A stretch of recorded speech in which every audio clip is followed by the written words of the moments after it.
over 4 billion years in the making. An island adrift in southern seas. It's Australia, the giant down under.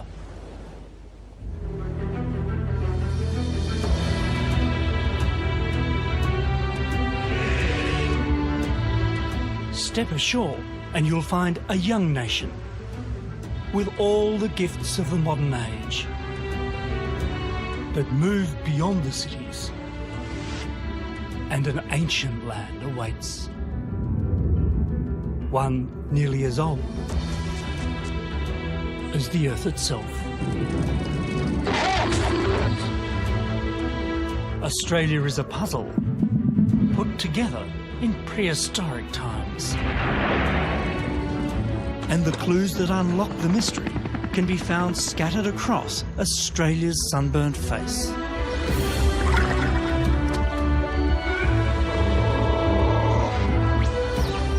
I'm Richard Smith, and this is an amazing country.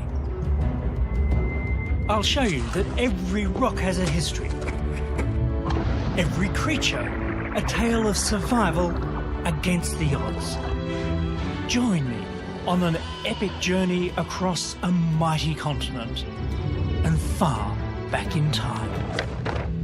Of all continents on Earth, none preserved the great saga of our planet and the evolution of life quite like this one. Nowhere else can you so simply jump in a car and travel back to the dawn of time. In this episode, the beginning of it all. From a cosmic maelstrom, a planet is born. This is no paradise, but somehow life gains a toehold, then is nearly frozen out. This is the tale of the first Australians, how they survived and flourished. From Australia's ancient stones comes the story of our world. Australia's first 4 billion years, awakening. Right now, on Nova.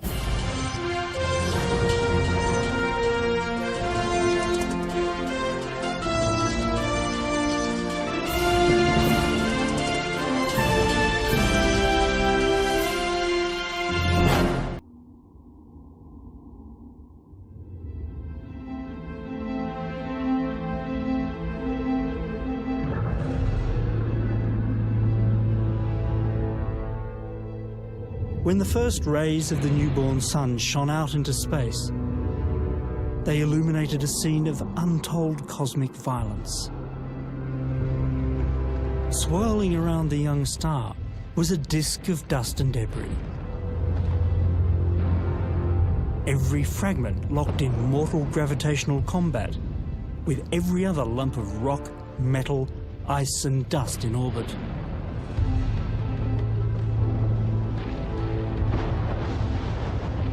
This is the process of gravitational cannibalism that marked the formation of all the planets. And the Earth grew bigger and hotter with each conquest. The heat came not only from collision, but from the natural radioactivity building up inside. Then, just as the outer crust was beginning to harden, it's thought our planet was almost wiped out. Another competitor, this one the size of Mars, crossed Earth's path.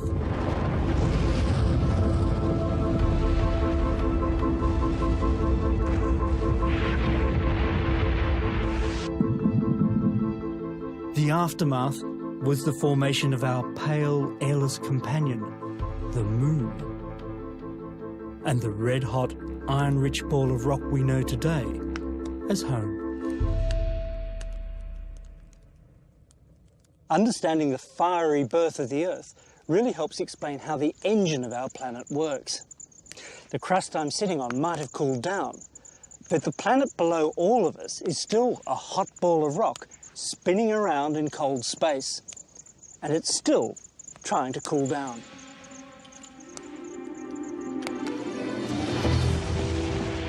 And as long as it cools, the continents we sit on continue to move. This is the engine of plate tectonics that's driven the story of our world since day one. And for Australia, we can pretty much date that first day.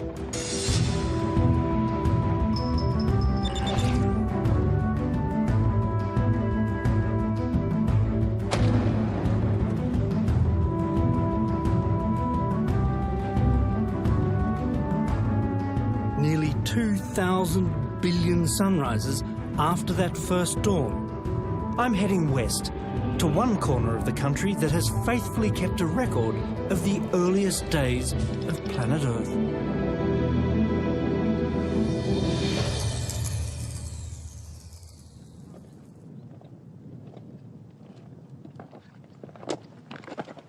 So we're almost there, just in front of us there. For decades, geologist Simon Wilde has been climbing the Jack Hills in Western Australia, date stamping the early Earth. And this is the famous Discovery Outcrop.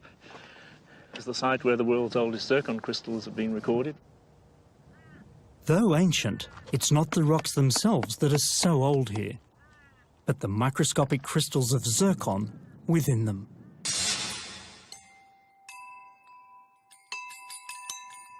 Known in the gem trade as poor man's diamonds, zircon crystals form when molten rock cools in the Earth's crust.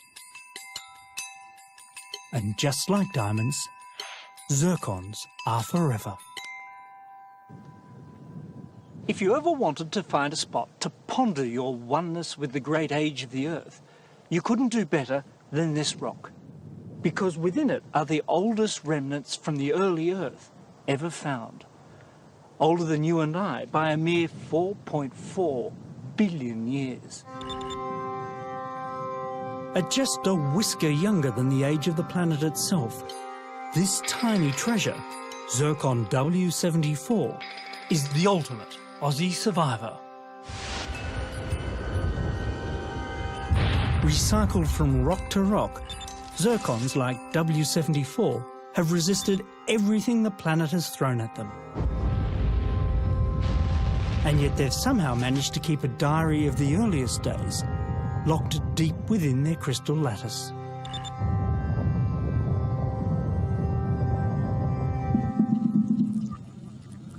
Reading that diary in the lab has been a revelation.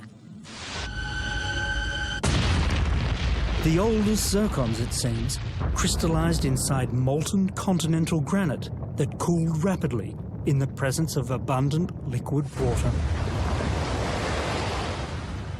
Waves were probably breaking against the cooling shore of the future Western Australia within 150 million years of the Earth's formation.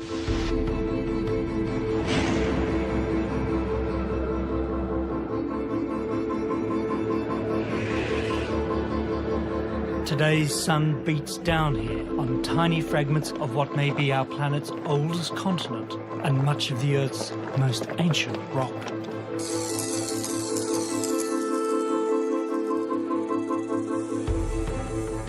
It's no surprise then that Australia feels like an old, tough country.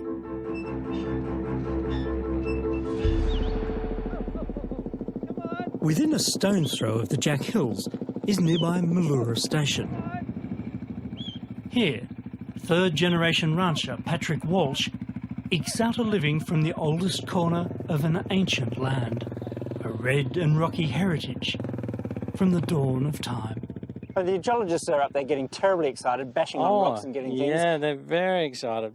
I always joke with them and say that that's the new G-spot in geology, because you get a good laugh out of it, and they, it is important. You know, it did rewrite the geology books. That doesn't happen every day.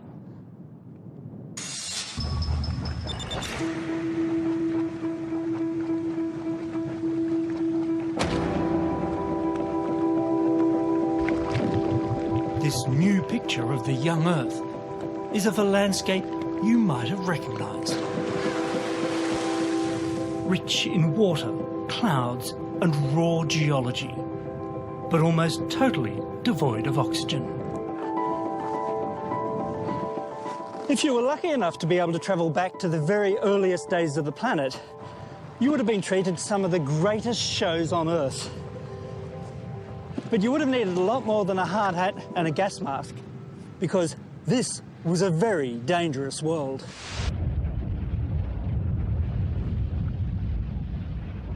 We can tell from the heavy cratering on the moon at this time that the early Earth must have been pounded to within an inch of its life.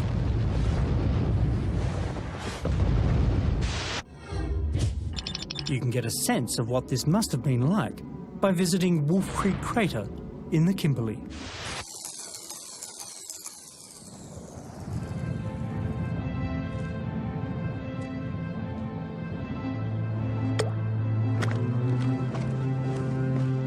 The great thing about Wolf Creek Crater is because it's so fresh, relatively speaking, it's a terrific place to see what sort of impact a big impact can make. When the object hit over there, it released so much energy that it set off an explosion the equivalent of an almighty nuclear blast. As the material came out, it literally flipped the rock back onto itself around the edges. This sandstone is now leaning back, and everything that was in there either vaporized or was hurled out into the surrounding countryside. But Wolf Creek Crater was formed only recently by an object probably only a few yards across. Combine at least one 30-mile wide asteroid striking the Earth every century with a corrosive, acidic atmosphere, and you probably have the reason why so little of the early Earth survives.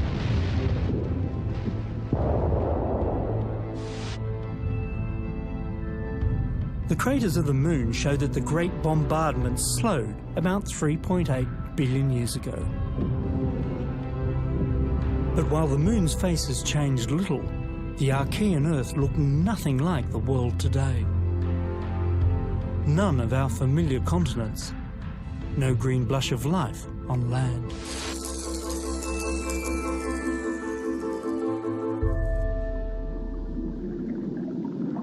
But dive into those ancient Australian seas, and you would have found the first stirrings of life. It probably looked like this. Slime. Some of the earliest tantalising signs of what could be fossilised bacteria appear in Western Australian rocks around 3.5 billion years ago, not long after the meteor bombardment ended.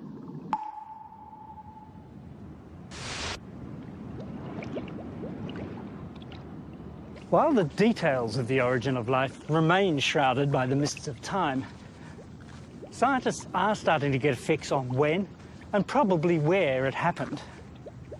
And one thing is for sure, the early Earth had plenty of the raw ingredients. A reliable supply of water, heat and biologically useful chemicals could all be found close to volcanic vents, like in these hydrothermal pools in New Zealand.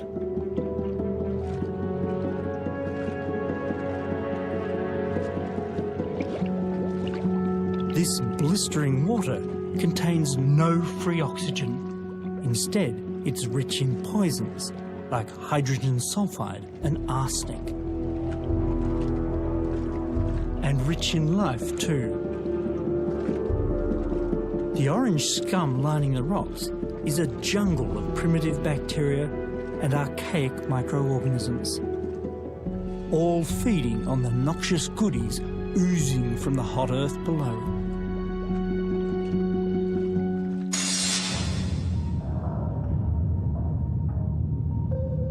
Similar environments have existed in the sunless deep sea for billions of years. Both habitats are home to the most primitive life forms we know, and both are closely linked to the dynamic tectonic world we now live on.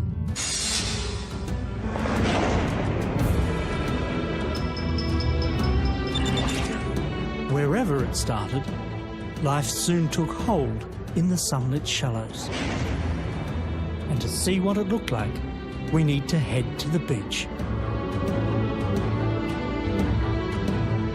The Australian outback, bone dry and baking hot. Hardly the sort of conditions you'd associate with the origin of life. But it's precisely because of this tough environment that down at the end of this road, we can find a unique glimpse into the world at the dawn of life.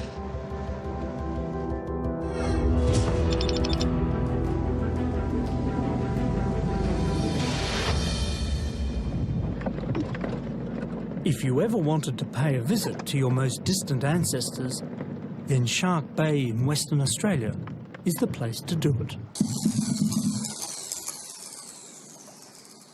The high rates of evaporation here in Hamelin Pool make the shallow water twice as salty as the open sea. Just the sort of tough, preserving conditions for slow-growing old-timers who prefer to be left alone.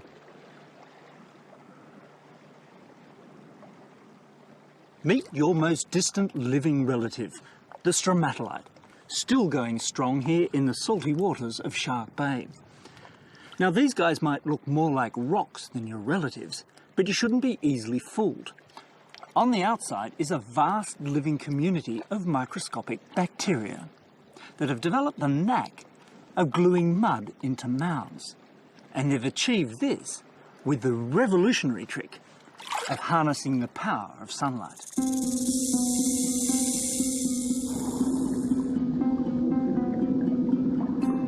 Photosynthesis changed the world. No longer slaves to volcanic energy, light-harvesting bacteria began to spread to any sunlit surface in the sea. And growing as stromatolites, they could even make their own. It's the ultimate living rock. How the bacterial colonisation of those distant shores began is a puzzle that scientist David Flannery is keen to solve. And a simple living algal mat offers a remarkable clue. It's much easier to interpret things in the fossil record if you have a modern example. Here's a piece of rock from Western Australia in the Pilbara. It's 2.7 billion years old, and it has a very similar structures and it comes from a very similar environment. You can see the modern example is made up of these tufts and ridges and this polygonal pattern, and the fossil example is made up of the exact same stuff. They may come in a range of shapes and sizes, but these high-rise bacterial communities have barely changed in billions of years. To swim here is to take a dip deep into the past. This is a time tourist's trip to a 3 billion-year-old beach.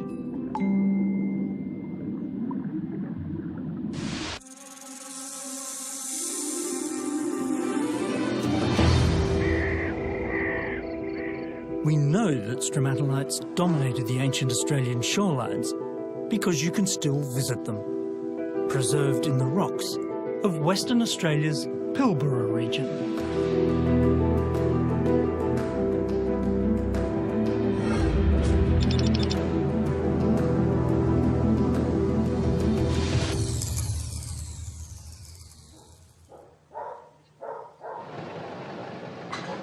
The town of Marble Bar, population about 350 plus a few dogs, claims the dubious distinction of being the hottest town in Australia.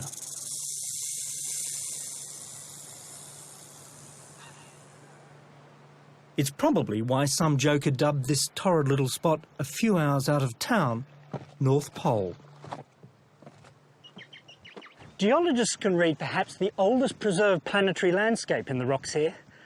A coastline with beaches and sandbars, and something else. The gentle laminations in these rocks have been interpreted as the first tangible evidence of life. Visible to the naked eye, these may be the world's oldest fossilised stromatolites, dated to nearly 3.5 billion years. though the biological origin of the oldest fossils is still debated. The Pilbara's rocky ranges are clearly awash with once living stromatolites that in places must have formed extensive coastal reefs.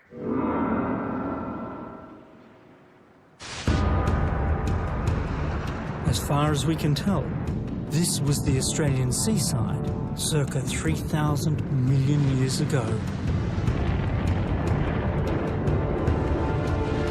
Stromatolites in the shallows, smoke on the horizon, fire in the sky.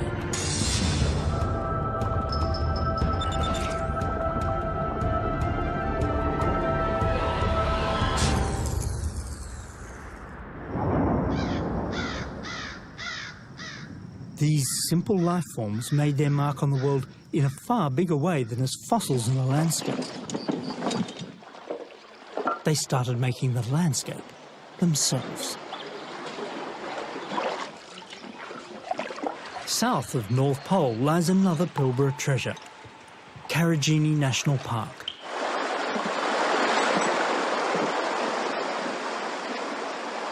I'm taking a shortcut to the distant past. The deeper I drop into iron-rich Hancock Gorge, the further back in time I travel. Okay. Down here, you can look back at one of the Earth's great turning points.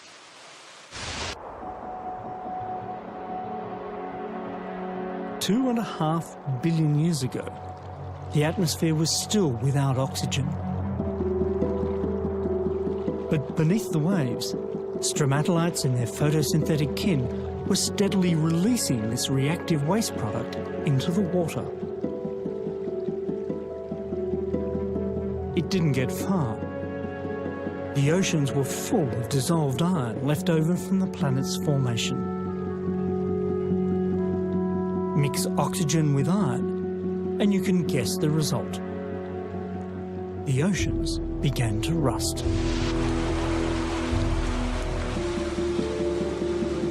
Year after year, for hundreds of millions of years, the oceans rusted. Layer by layer of rich red ooze settled softly onto the deep sea floor. Now this is what I wanted to show you. See these dark bands of iron? This is the so-called banded iron formation. Now each one of these layers represents a rain of rust that fell to the seafloor 2.5 billion years ago. And you can see these pale bands in between. Now nobody knows if this represents some kind of strange seasonality, but if you think that every one of these layers of rust represents a pulse of oxygen in the oceans, then what you're looking at is the planet breathing, the first breaths of the biosphere.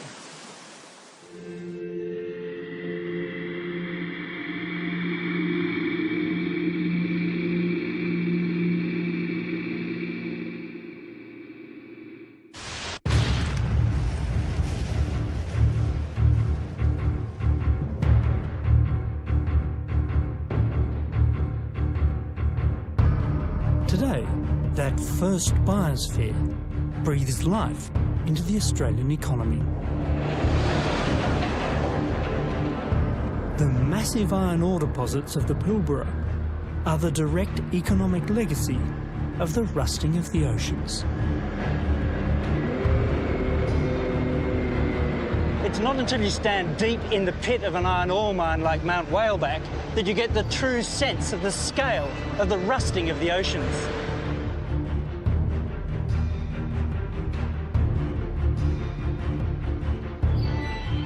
The hills here are literally made of iron. Every year, over 33 million tonnes of ore are mined at Mount Whaleback alone. And this is the business. High-grade iron ore exposed to sunlight for the first time in billions of years. Bang it together, it sounds like metal, and this stuff is heavy. All of this Australia's great wealth of iron because of a waste product pumped out by microscopic bacterial slime operating on an industrial scale in those ancient seas.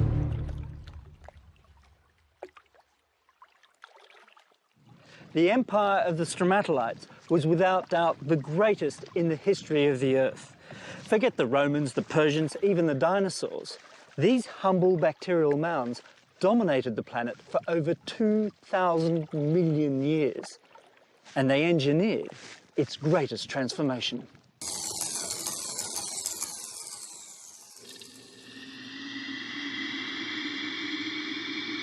Once turned on, the oxygen tap could not be turned off. The formation of iron was just a phase the Earth was going through. After 700 million years of rusting, the oceans pretty much ran out of iron. And the oxygen had nowhere else to go but up.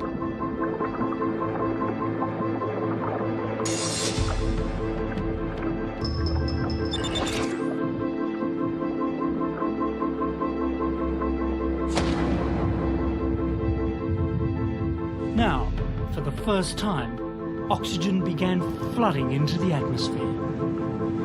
It was to be the greatest pollution event in history. Without the oxygenation of the atmosphere, we wouldn't be here. Nor would the myriad species we share the planet with.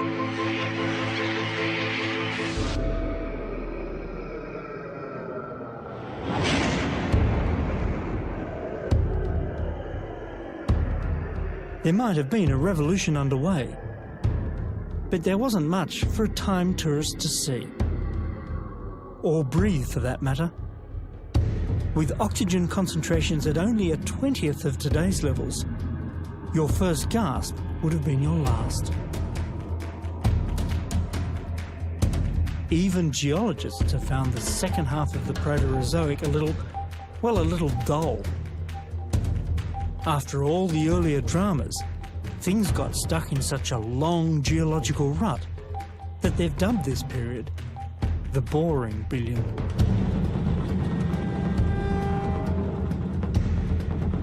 But it was quite a good time for continental construction.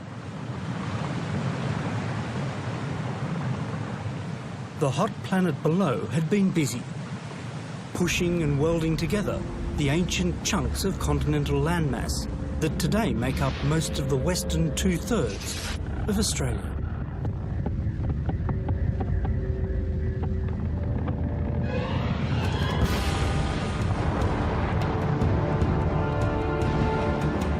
By about 1 billion years ago, most of the wandering continents, including embryonic Australia, had been crunched together into a supercontinent called Rodinia.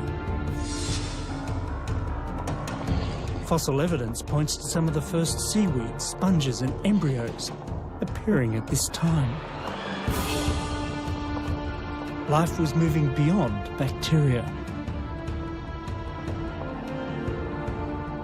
And just as it did so, it was nearly stopped in its tracks.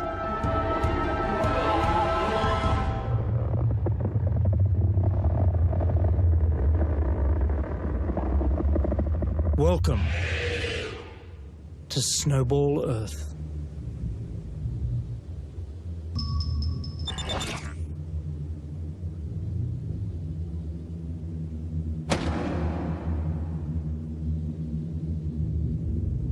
Unmistakable evidence from around the world points to two great waves of glaciation that locked the planet in the firm, icy grip that gave the Cryogenian its name. These were the most severe ice ages in the planet's history.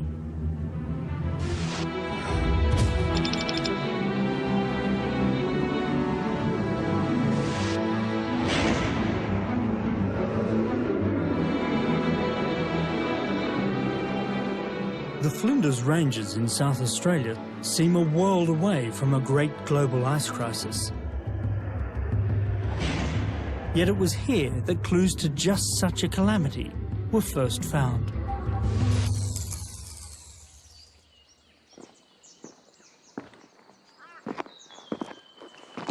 Paleontologist Jim Gayling sees hard evidence for cold climates in these old seafloor muds.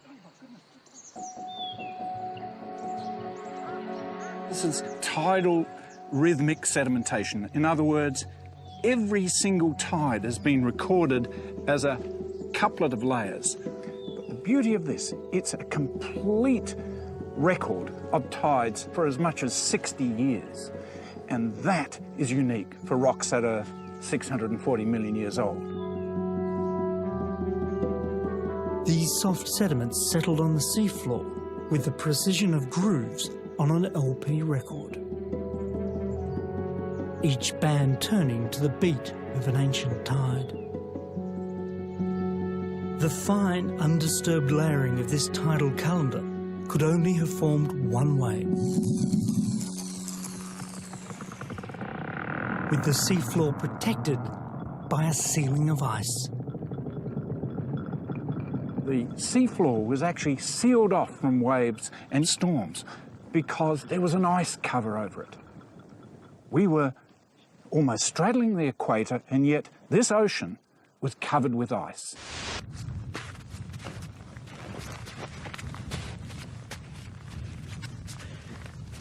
This is what we think the oceans of our planet would have looked like during one of these events. Frozen solid from the poles to the tropics. Now this is the frozen Arctic Ocean north of Barrow in Alaska today.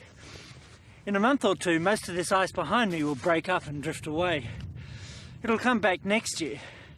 But just imagine if the ice set in not for a season, not for a century, but for 1 million years, or even 10 million years.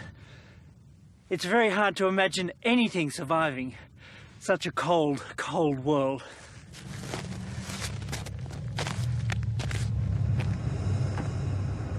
But survive it did.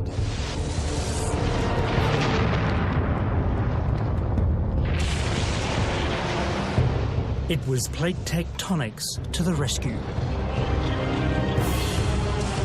Furious volcanic eruptions, it's thought, primed the atmosphere with greenhouse gases. And the Great Snowball was soon followed by the Great Thaw.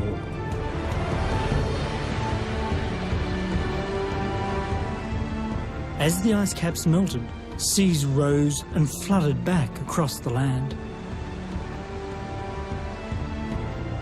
But the world that returned had changed. Life had not only survived the ice-bound snowball years, it was about to flourish. The moment is caught in time, here in the Flinders Ranges. With a sudden shift to warm yellow rock, the so-called golden spike. Now, so what, you might ask? Well, this is a really significant moment in Earth's history, because everything down here is icehouse, the end of the great snowball Earth. But up here, the planet's returned to greenhouse conditions. But much more than that.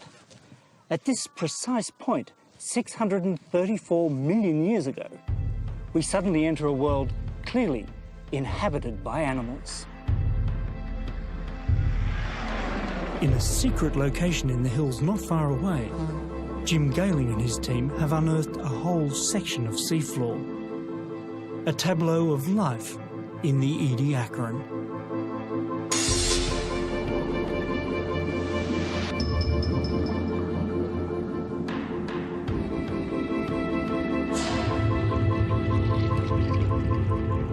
These are some of the oldest multicellular animals to be found on Earth.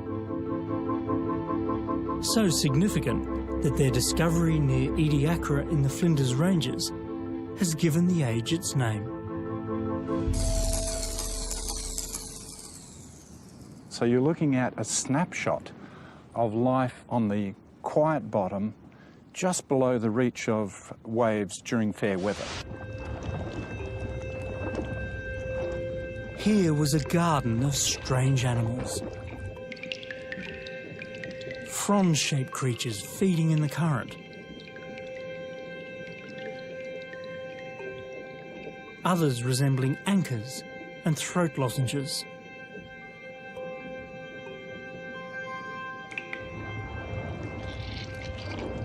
Now, the most common one is this little pancake-shaped thing, Dickinsonia. Like a puffed-up placemat, Dickinsonia could reach about 3 feet across. It seems to have slid slowly over the seafloor, stopping from place to place to feast on the carpet of bacterial slime.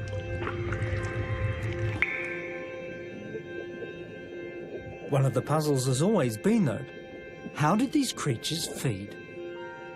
It probably crawled over the mats, decayed the mat underneath and absorbed the nutrients.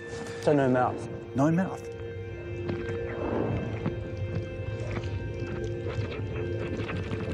What is certain is that there were things moving about on the seafloor looking for food. What's this guy here? Oh, yeah, now that's one of my favourites. It's Sprigina, and it's important because we see that there's a head end. It looks like a shield with a bulge behind that, which might just be concentration of its sensory organs. So a brain, an early brain. That's right. So the first smart creature on Earth, perhaps. Maybe the last. Sprigina was an animal on the prowl, a pioneer crawling into the record books right here on a long-lost Australian shoreline. The record that we have here is of the first animals, the Ediacrobiota, which could actually move and feed on the sea floor, and forever after, the Earth was going to change.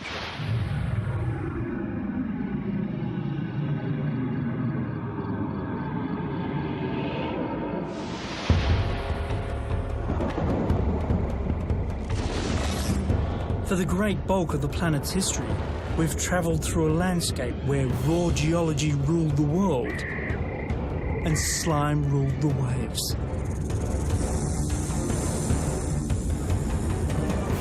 And now, after nearly 4 billion years on the road, we've arrived at the end of the beginning.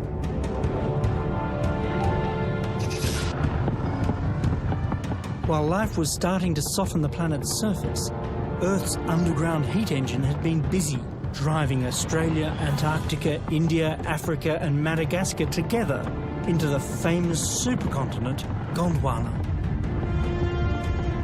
As the Gondwanan giant was shunted together, shockwaves rippled across the Australian mainland, pushing up a titanic mountain range, the Petermans, that once towered over central Australia.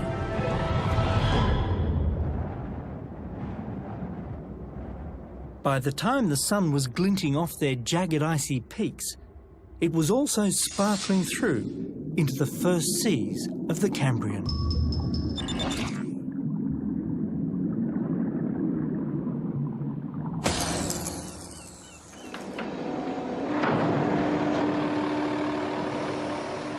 There you go. Thank you very much. A time-travelling tourist to Australia 540 million years ago would have been able to complete what is today an impossible journey. Push it right over that side, mate. Thanks, mate. You would have been able to board a ship somewhere to the north of Cairns and sail inland almost to the south of Adelaide. The eastern states of Australia, where they existed at all, were still mud at the bottom of a tropical sea. If you'd been able to gaze down into those warm, ancient seas, you would have seen that they were teeming with an abundance and diversity of life, the like of which the planet had never seen. It's been dubbed the Cambrian explosion, a reflection of just how quickly animals took over the oceans at the time.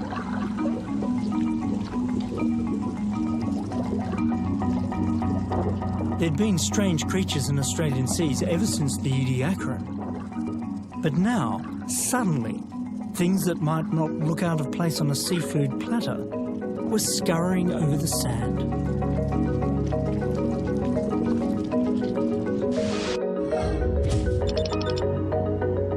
And one of the best places on the planet to meet them is Kangaroo Island.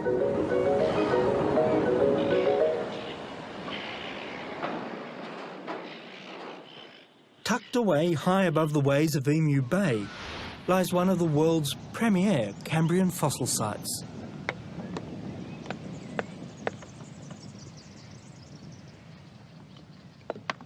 This is awfully good fun, but I have to keep on reminding myself that what I'm actually doing here is taking a 500 million-year-old rock, tapping it with a hammer, and coming face to face with perfectly formed little crustacean-like things that were scurrying around over 500 million years ago.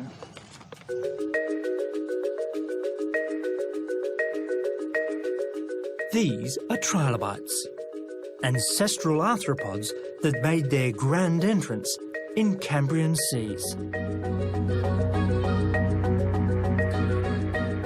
The Cambrian explosion was a time period in the history of life which is probably one of the most significant in Earth's history.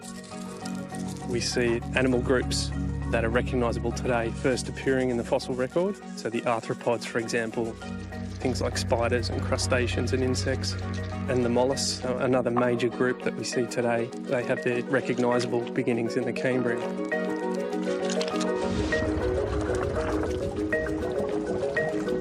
There are so many trilobites found at Emu Bay, they must have been scuttling everywhere. The gentle days of the Garden of Ediacara were over. This was a world of mouthparts and mobility. Hunters and the hunted. Armour-plated arthropods patrolled the seas, searching for easy pickings. They were bug-eyed and bristling with new technology.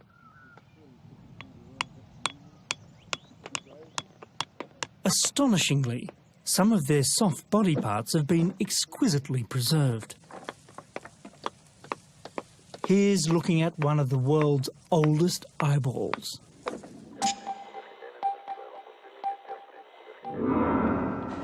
Here's a decent-sized beastie, a trilobite called Redlichia.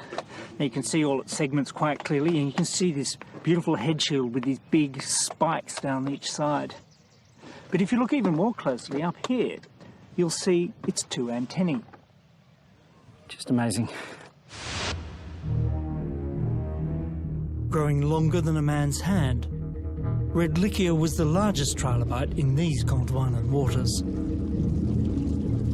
But it was still well armoured with defensive spines. There was a good reason for this.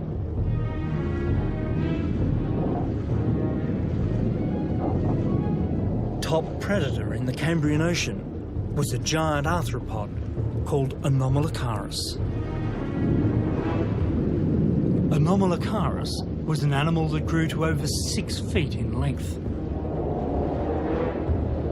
So this thing would have been fluttering around in the surface waters looking for probably other arthropods. Clearly, the evolutionary arms race had begun.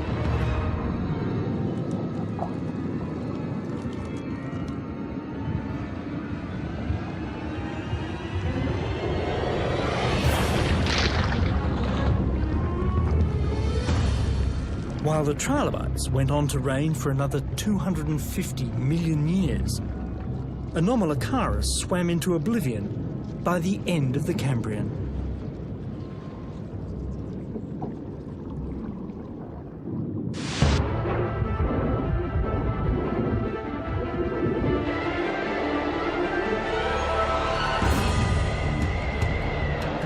Back on land, and with no botanical protection, the high peaks of the Petermann Ranges in Central Australia were wearing away. For 100 million years or more, rivers had been tumbling from their bare, snowy peaks.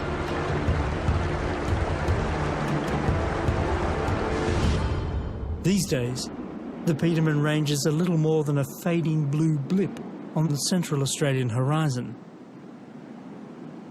But their legacy lives on. As the ancient waters poured out of the mountains, they carried the raw materials for two of Australia's most treasured rocky landmarks. The rivers that roared out of the mighty Petermann Ranges, which once towered on the horizon, swept their heavy load of Warnaway Mountain as far as the water would carry it. A lot of it ended up here to form the magnificent bedrock of Catajuta.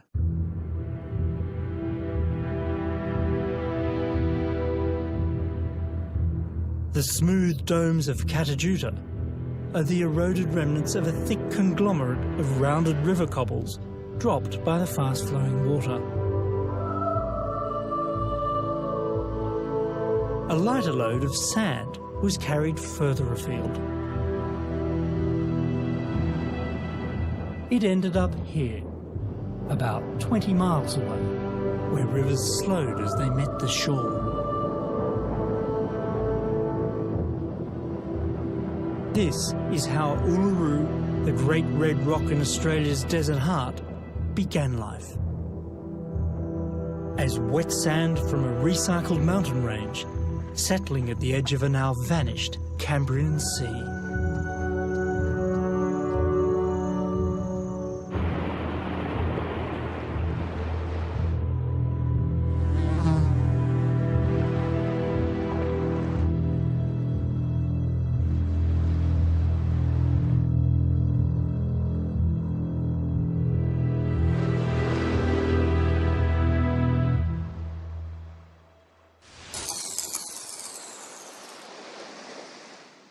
The lights went down on Cambrian Australia, with the stage set for the next great drama in the story of the Earth.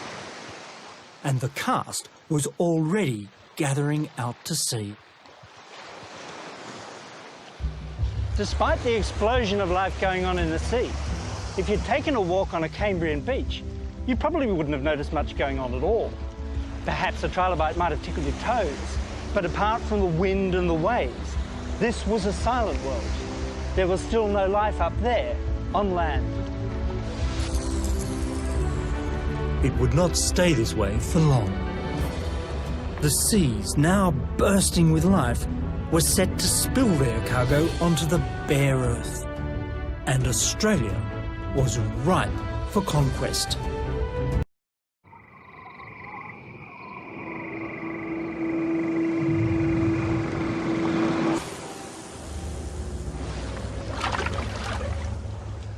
The tremendous explosion of life that began in the oceans of the Cambrian was still going strong at the dawn of the Ordovician, the second of the 6 great periods that make up the Paleozoic. And it was in Ordovician oceans that a second wave of animal experimentation began as well, one that ultimately would lead to the first Australians coming ashore. With the seas now crowded with life, the first tentative footsteps onto land were not far away. Now, at the time, Australia was just one of an exotic collection of lands, including India, Africa, South America and Antarctica, that today we call the supercontinent Gondwana. Australia's position was just about here, right at the tip, just north of the equator and mostly underwater. Oceans were rising around the planet, and seawater flooded in across parts of Central Australia. At the time, the sea of sand we know today as the Simpson Desert was slap bang in the middle of the Larapinta Seaway, a tongue of warm ocean water that licked right across the country. Back then, this bouncy drive would have been a bumpy boat crossing.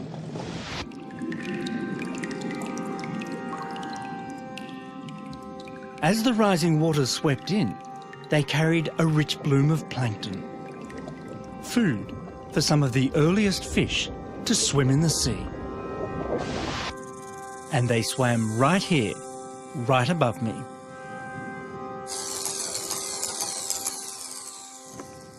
The last vestiges of the old Larapinta seafloor lie tumbling from the top of the mesa-shaped hills of the Simpson Desert. Even in the best of seasons like this, the Simpson is a harsh, unforgiving landscape. Now, you probably wouldn't expect to find the world's earliest fish in the dead centre of the driest inhabited continent on the planet today. But it was on the side of this hill in the Simpson Desert where the fossil of Arundaspis lay waiting to be discovered.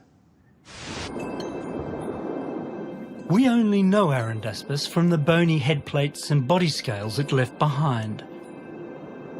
Enough to tell that this was a fish with a simple tail and no real fins.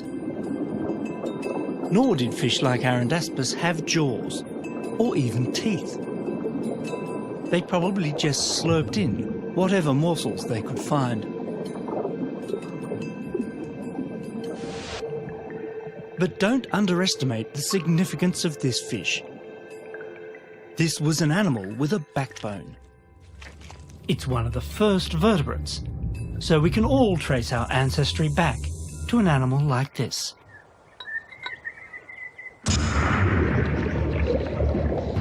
But giant invertebrates ruled these Ordovician seas. And to them, Arundaspis was just a bite-sized snack. While the first fish took to swimming out of danger, their invertebrate foes would soon be flexing their leg muscles in a different way. Time to put the foot down and head for the seaside in the Silurian.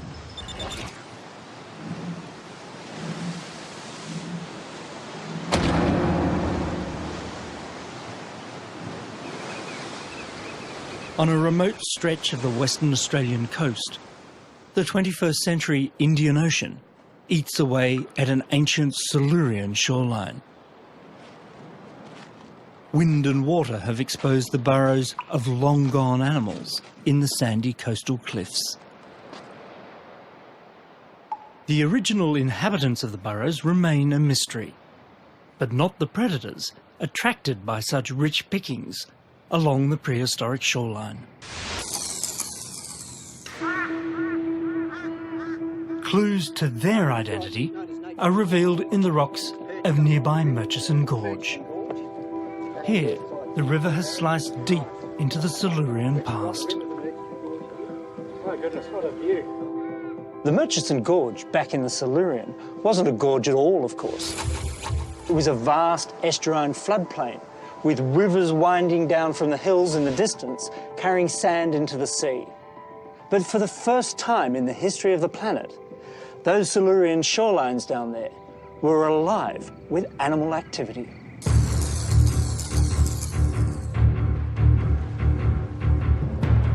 This may not have been a good time to take the kids to the beach.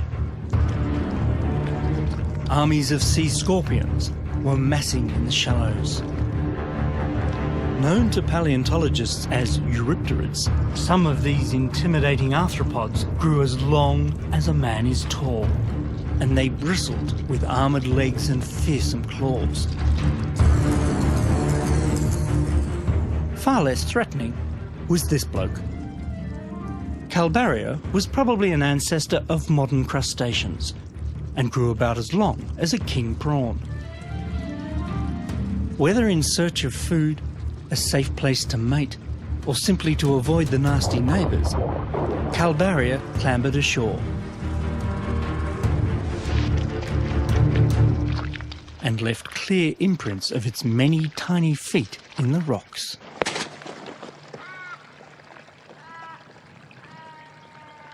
A descent into Murchison Gorge takes you back to those ancient Silurian shorelines.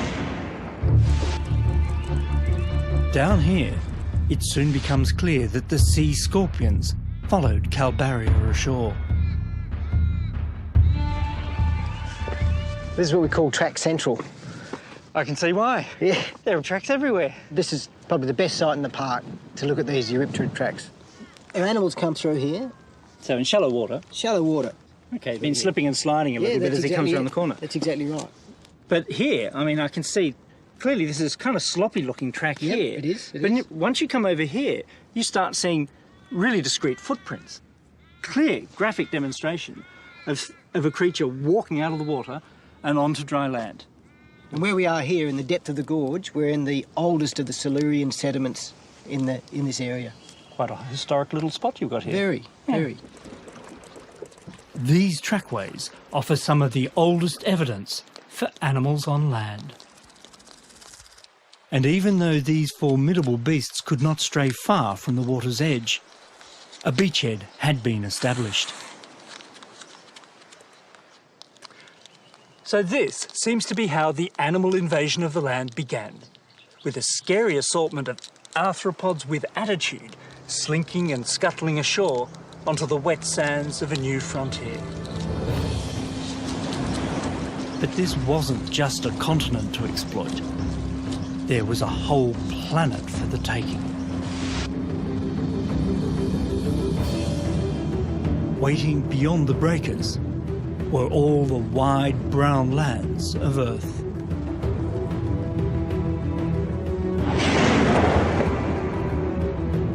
Australia, already under animal assault, found itself centre stage for the waves of invasion and conquest that would follow.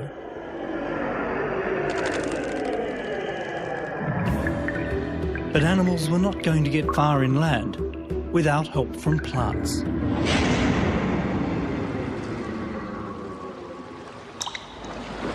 They too came out of the sea, first as slime, then as low-spreading things that clung to dampness. Seaweeds captured the shoreline, then tiny forests of lichens, liverworts and mosses pioneered the move inland.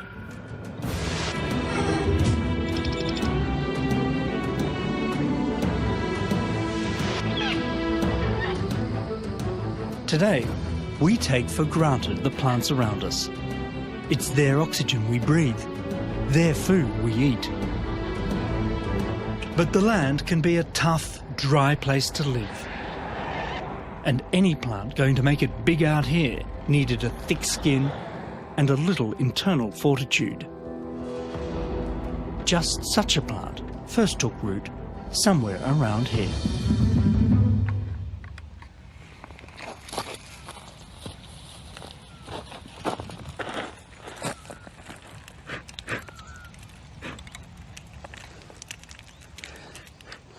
If you thought that this was just another ordinary roadside cutting on a pretty but ordinary country road, well, of course you'd be dead wrong.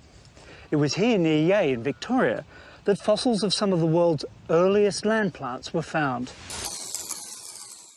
Indeed, these rocks contain the first signs of the greening of Gondwana. Just amazing.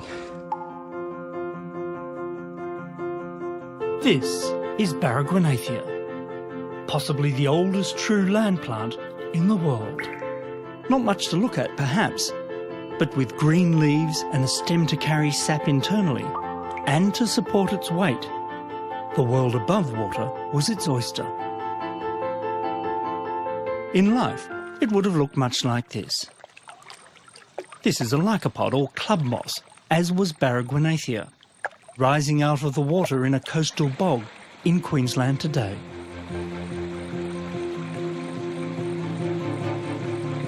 These are the direct descendants of the green revolutionaries who changed the face of the planet. If you look closely, you can see many of these Silurian-type plants still clinging on in damp corners around the country. Here's a rainforest Selaginella, a tropical tassel fern, a club moss in Tasmania, even a Silotum in Sydney.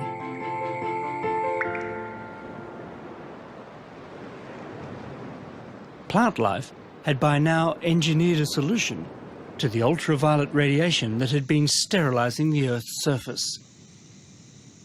An ozone layer built from excess oxygen.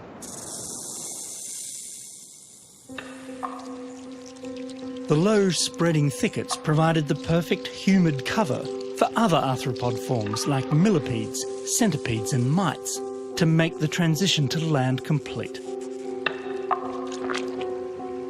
Some molluscs even brought their own homes because it was still not a very welcoming place.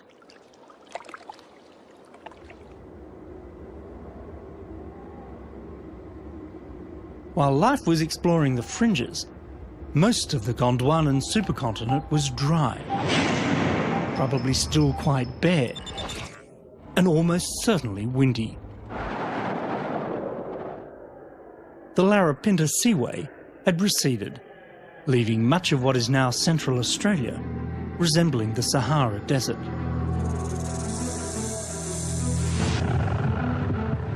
And that desert became mountains.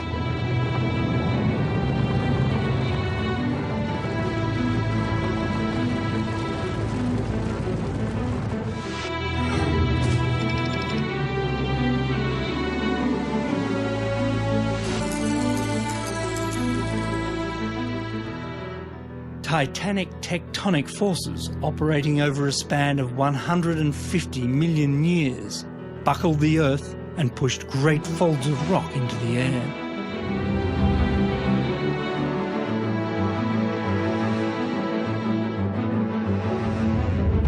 In their heyday, Central Australia's McDonnell Ranges would have been a mountaineer's dream, as high, it's thought, as any on Earth today. But Australia would never experience mountain building on this scale again.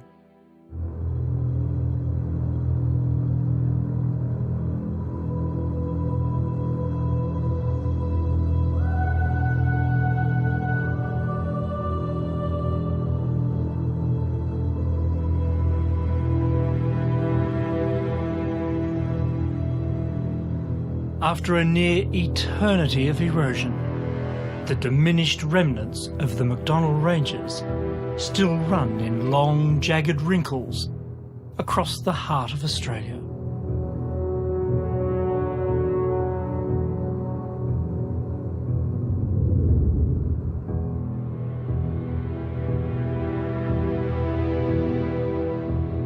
From the air, they protrude into this ancient landscape, like the bony skeleton over which the dry skin of a tired continent is draped.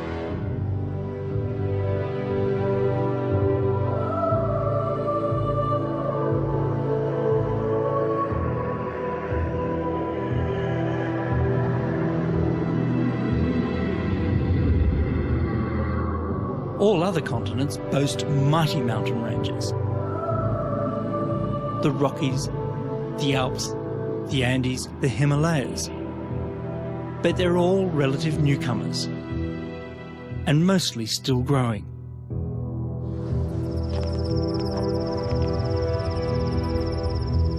What sets Australia's landscape apart is its venerable antiquity and its great flatness. Australia is actually quite remarkably flat.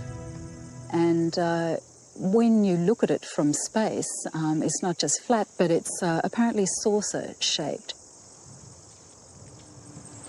It's a saucer that holds many secrets for geologist Lisa Worrell. Her interest is not so much the bedrock of the outback, but the story of all its eroded remnants, accumulated over a vast gulf of time. We know parts of Australia have been exposed for millions, if not billions, of years.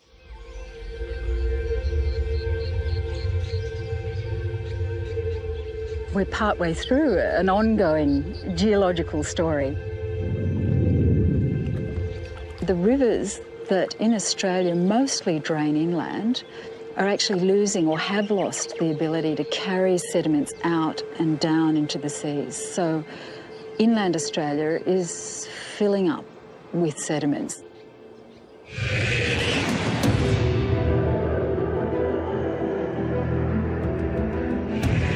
Outback Australia is drowning in sand. Head towards the coast in any direction from the red centre, and you cross oceans of these old, weathered sediments. It's the sort of landscape you should expect from the flattest continent on the globe.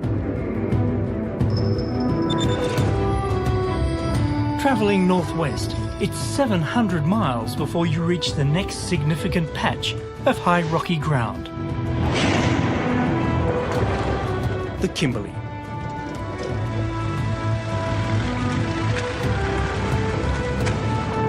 While mountains were still pushing skywards in the continent's heart, up here in Purnululu National Park, others were already wearing down to nothing.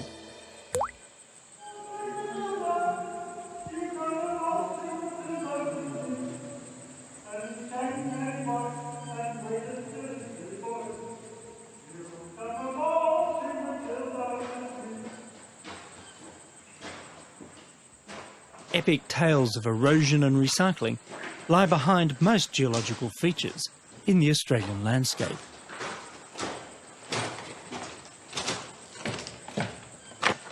The sands and gravels that made the Bungle Bungle Ranges started arriving here about 375 million years ago, dumped by rivers that wore away highlands far older and now long gone.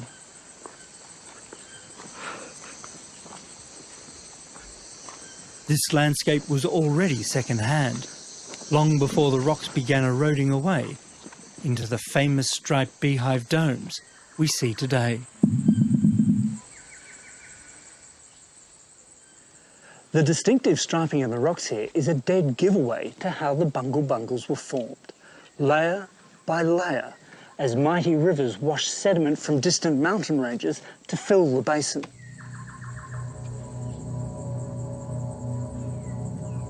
This unfolding landscape is a two-tone testament to change, left as a parting gift by rivers that ran down into a Devonian tropical sea.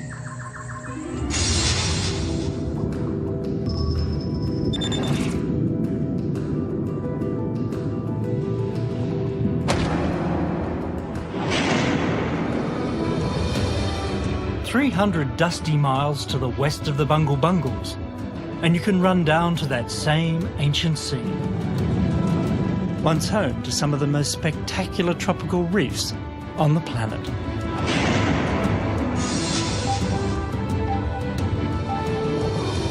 Surprisingly, you can still visit these reefs today.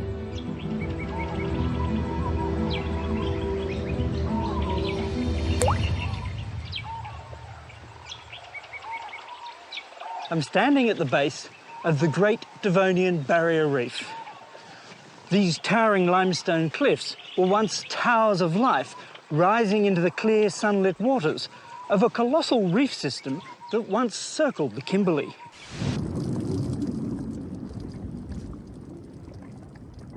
In both size and significance, the Devonian Reef rivaled modern Australia's Great Barrier Reef.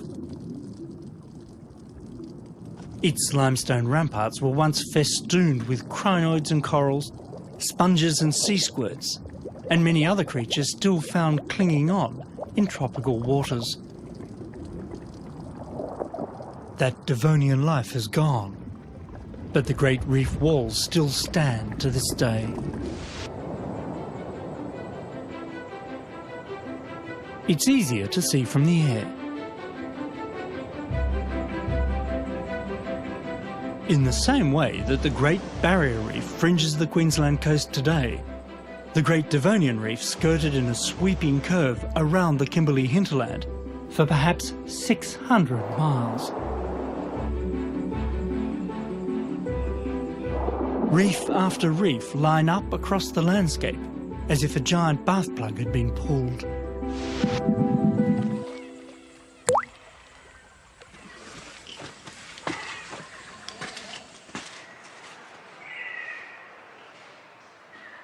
At Tunnel Creek, one such stream has carved its way right through the Devonian limestone range.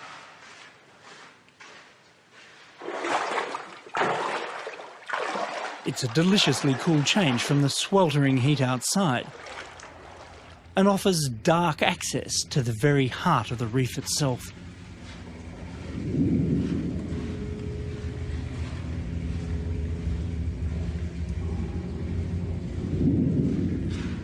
A whole suite of reef-building organisms built this great Devonian reef above me. You can see a lot of their ghostly remains in the rock still. Sponges, stromatolites, corals, strange extinct things called stromatoporoids. But the real stars of the show here weren't the things that made the reef, but the things that swam around outside it. Things with fins, because this was the great age of the fishes.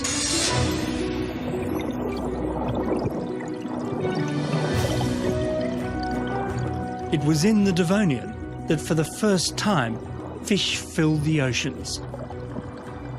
Fish of all shapes and sizes. Just not quite the shapes and sizes we see today.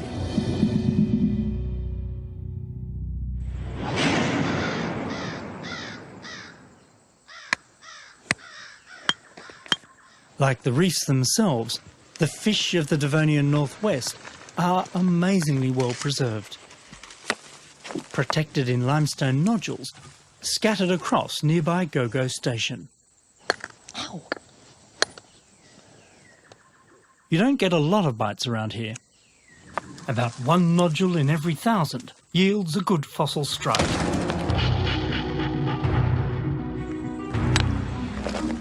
But whenever you catch a Gogo fish, it's always something special.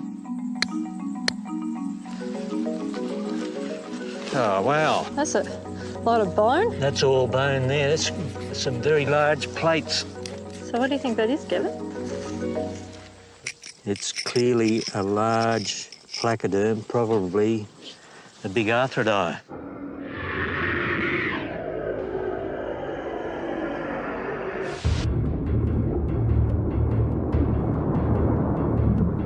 Kings of the Devonian seas were the placoderms. Fish had moved on since the days of Arundaspis. Now they had jaws, fins and teeth to go with their bony head plates. The front part of the body was covered in these bony plates. And then the tail would be pretty much shark-like. They were in fact very agile, successful predators. They had a highly developed sensory system. Some of them had electrosensory perception, like modern sharks and rays. Many of these fossil features have been preserved in fabulous 3D. Oh, look, there's some ridging. The Gogo nodules have protected the fossils from being crushed. I think it might be a holonema. A nice bath in acid's going to clear it up. Soak it in some water and scrub it with a toothbrush. And it'll be I know, if I'm not getting a shower at night, this fish certainly isn't.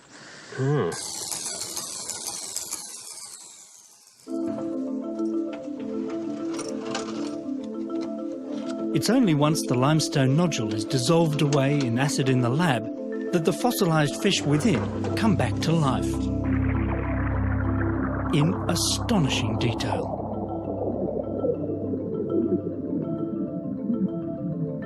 Scales, teeth, eye sockets, brain cases, bones and fin rays. The fish are all so fabulously well preserved for their age that even soft body bits can be made out. In more ways than one, these are pretty sexy fossils.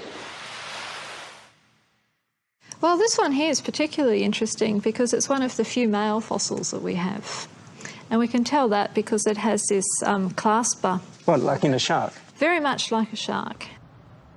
This bony tube structure is the oldest confirmed male appendage, a fishy private part for impregnating a female.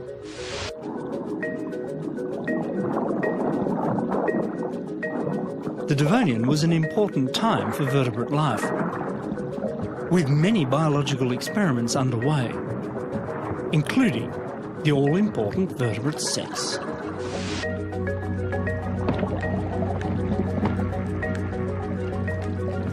Even today, sex in the sea can be a bit of a hit or miss affair. a trade-off between precision and plenty.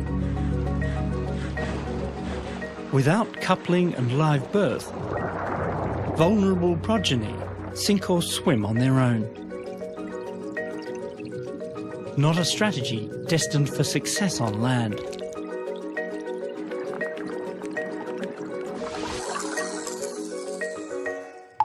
This is a portrait of the world's oldest preserved mother with child.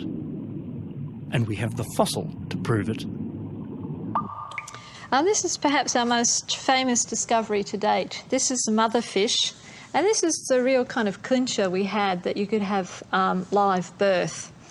And it's this little structure here, right around the bottom, and that is the umbilical cord, which is attaching the mother to her unborn embryo. My goodness, that's the world's earliest umbilical cord we know of. It is. It's the world's earliest evidence of live birth in any vertebrate. Our backboned ancestors were making all the right moves. Already on the road to becoming social, smart and sexy. And they were everywhere.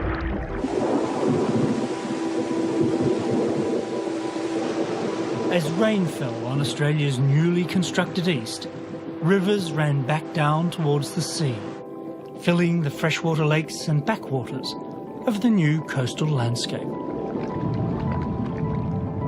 Throw a line into one of those Devonian rivers and you would have caught plenty of fish that looked almost identical to this.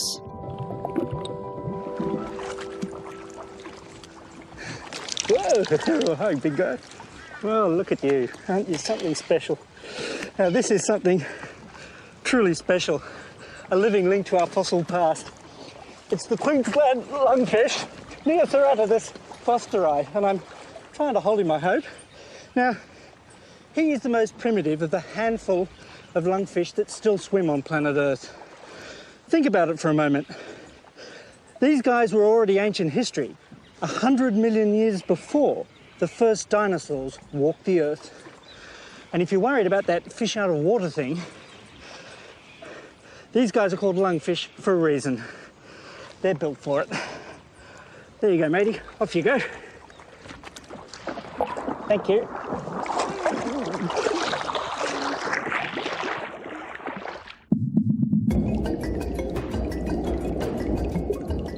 When lungfish moved from the sea into fresh water in the Devonian, they brought with them the ability to breathe with or without gills when the going got tough. It's a skill that still stands these remarkable living fossils in good stead. They live on in just a few river systems in southeast Queensland. And when oxygen levels fall, they can switch to gulping air from the surface. It's a strategy that has doubtless allowed them to struggle through more than one Australian drought. Not all fish have been so lucky.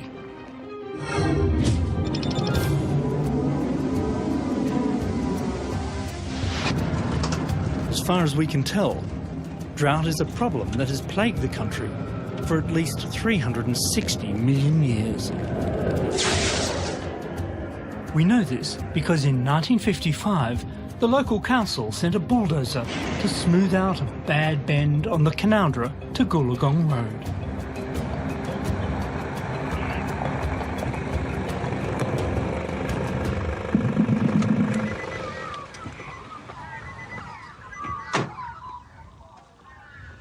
Well, the bad bend in the Canowindra to Goolagong Road is still here.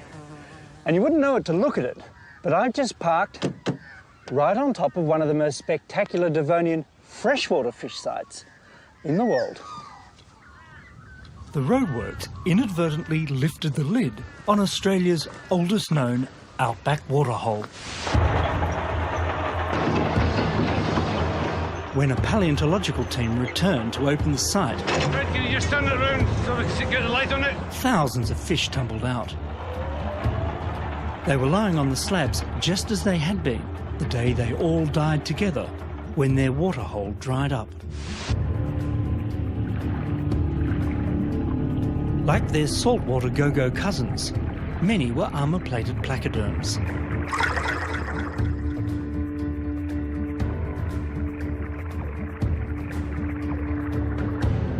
There were lungfish here as well, and another related group of fishes with four-lobed fins that we humans should be very thankful for.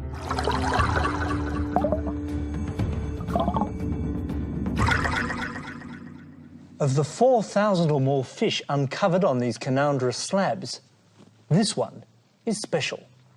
It's been given the name Canowindra grossi, after the town of course, but its real claim to fame are the features that it shares with those fish-like animals that were leaving the water behind. A single pair of external nostrils suggests it too could breathe with both lungs and gills. And it was one of the lobe-finned fish, a group with four limb-like fins with a bony internal structure we can recognise in our own arms and legs.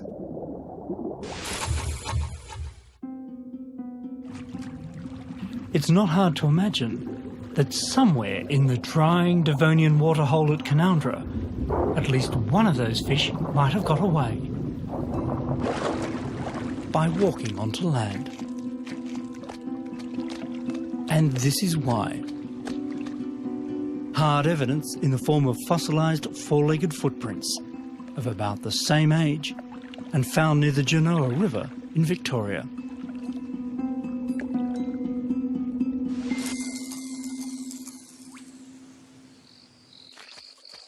It was a different Genoa River, but these early fish-like tetrapods, about 3 feet long, were among the first animals on Earth to feel the sand between their toes. It's not hard to see how the evolution of walking limbs might have come about. Many Australian fish species today are still testing out ways of getting about without swimming. This is the aptly named handfish, hopping and skipping its way along the Derwent estuary in Tasmania. And this, that master of the tropical mangrove, the mud skipper. However they'd managed it in the first place, amphibians soon walked out into the botanical wonderland of the Carboniferous.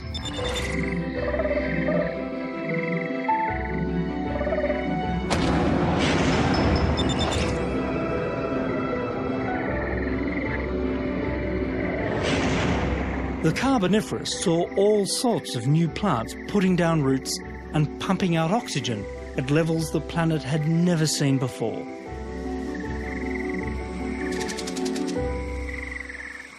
Huge forests, especially in the northern hemisphere, helped push up oxygen levels in the atmosphere, perhaps 50% higher than today.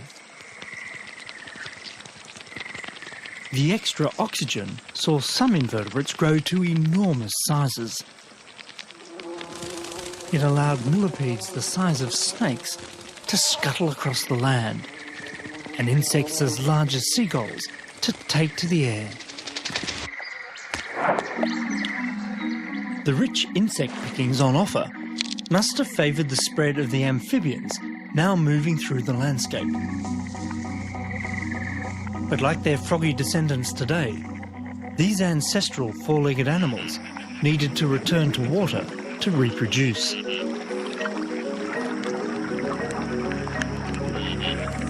Sometime in the Carboniferous, the first reptiles overcame this limitation. Wrapping their eggs in a membrane blanket with a hard outer shell, reptiles could take a watery egg with them on their travels.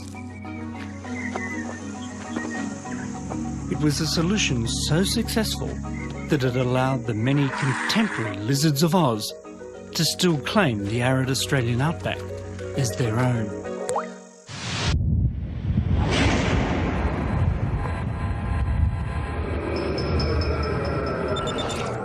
There was yet another Carboniferous legacy left out here. greening of the Earth began to at least partly turn Australia red. The highly oxygenated atmosphere began to rust the iron-rich soils and rocks of the outback. And some rocks out here are bigger than others.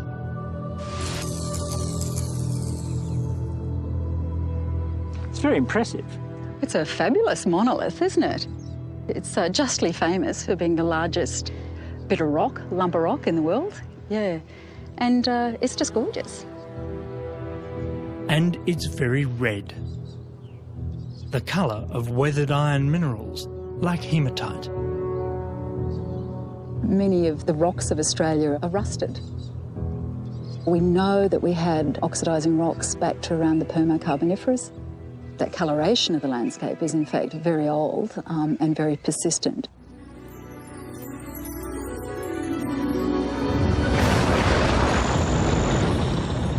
But at the end of the Carboniferous, just as world domination lay within the reptile's grasp, the changing world threw up another great climate challenge.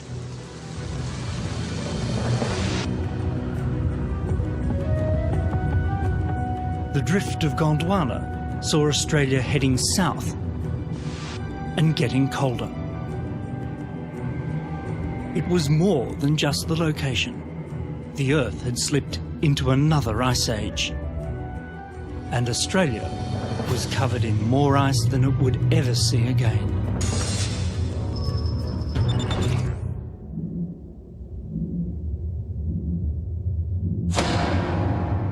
By the time we reached the Permian, a deep chill had settled in. Ice carved its calling card on the country. Nowhere more clearly than the Fleury Peninsula in South Australia.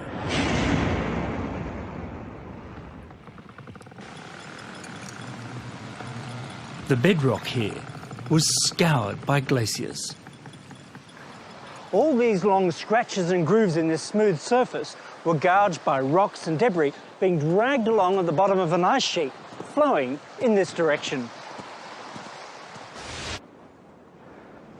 What these rocks are telling us is that clearly if you look to the south of Australia back in the Permian, you wouldn't have seen the open ocean we see today. If you looked back that way, you would have seen the mountains of Antarctica.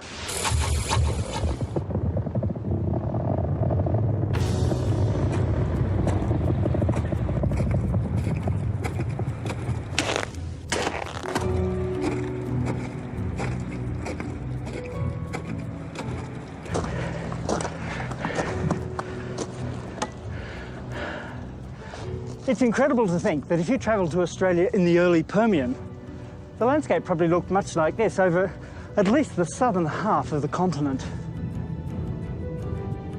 Evidence for ice can be found stretching across the country, from the Kimberley to the coast of Tasmania.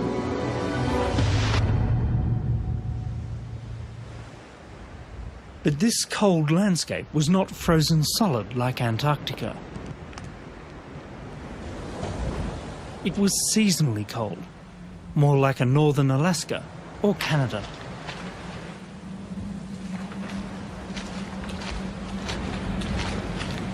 Well, Permian Australia might have been freezing cold, but it was far from lifeless.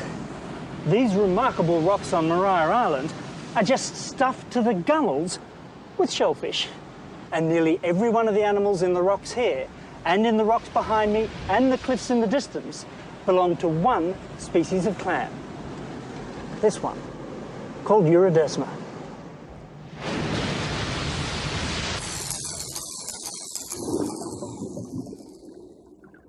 What Australia's Permian Ocean lacked in diversity, it made up for with abundance.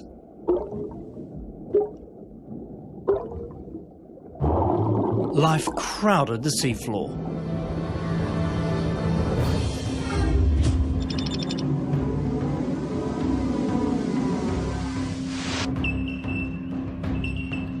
It was the same story on land. And the proof can be found hidden underneath Australia's moist eastern seaboard. Much of it right under modern Sydney. Beneath the eucalypt forests that surround the city of Sydney today lie cool climate forests, far more ancient. Welcome underground, gentlemen. Ground floor of the Permian.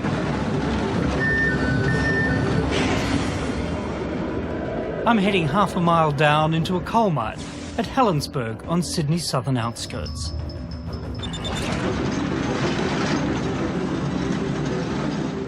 The seams of rich black coal here have been mined for longer than any other in the country.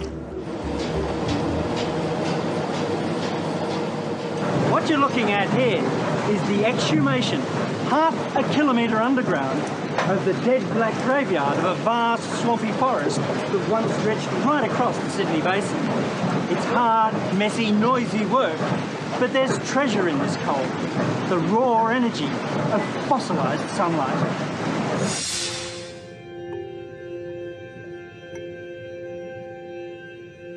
Half the energy used to light Australian homes, fuel industry, cool beer and power this program comes from Permian plants buried faster than they decomposed over 250 million years ago.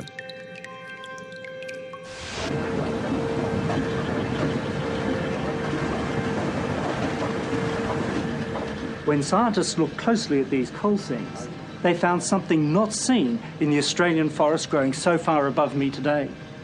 The fossil leaves they encountered were found in alternating, repeated layers. Every autumn, it seems, these now blackened Permian coal forests were once a riot of colour.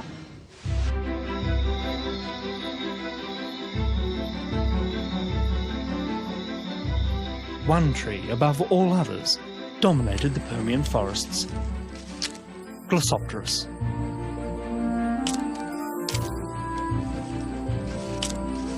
Glossopteris had solved another part of the problem of reproducing on dry land by encasing its embryo in a protective seedy shell. So successfully, it turns out, that fossilised Glossopteris leaves are the botanical signature of all Gondwanan lands.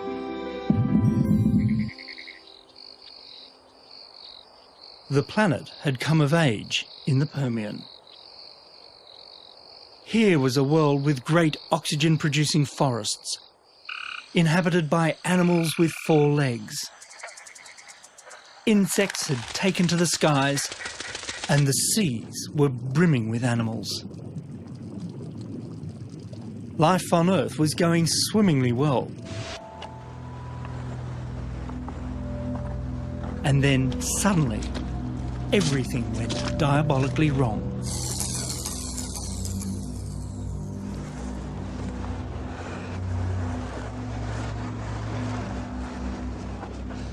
Well, the Permian came to a sudden and very sticky end right here at the greatest extinction boundary in the planet's history. Now, this black coal is the last coal to have been deposited anywhere on Earth in the Permian, the last of the great Gondwanan and Glossopteris swamps. But it also marks the bitter end for over 80% of all species alive on the planet at the time. This truly was the world's greatest cataclysm.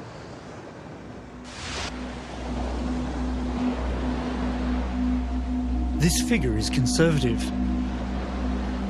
Some estimates have 95% of all species dead and gone, wiped out in a geological blink.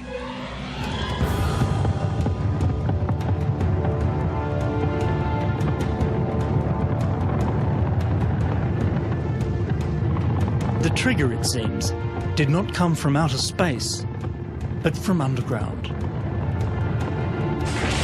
It's now thought massive volcanic eruptions in Siberia pushed CO2 levels sky high and the planet into a runaway greenhouse crisis. These were the days when our living Earth nearly died. Acidified and stagnant, great swathes of the ocean festered. Toxic bacteria took over from plankton, and deadly hydrogen sulfide spilled into the skies.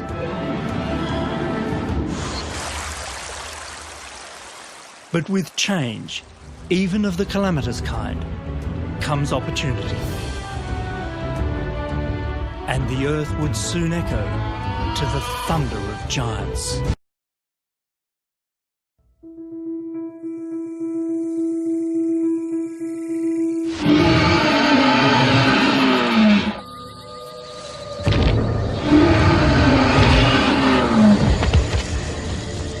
It's the most familiar of all geological eras. And for good reason. It's in the Mesozoic, home of the Triassic, Jurassic and Cretaceous periods, that dinosaurs ruled the Earth. But despite such world domination, evidence for their conquest of Australia has been a little thin on the ground. Until now.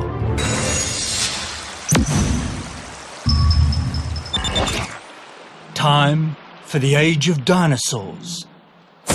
Down under.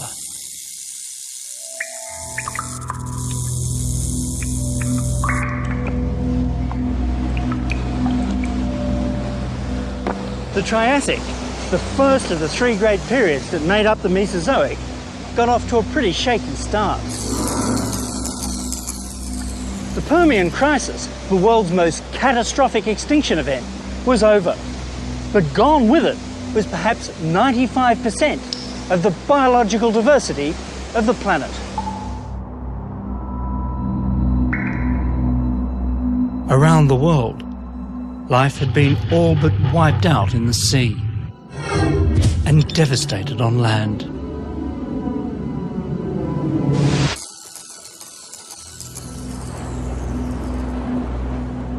Yet somehow, out of the carnage and confusion of that devastated world, rose a new one.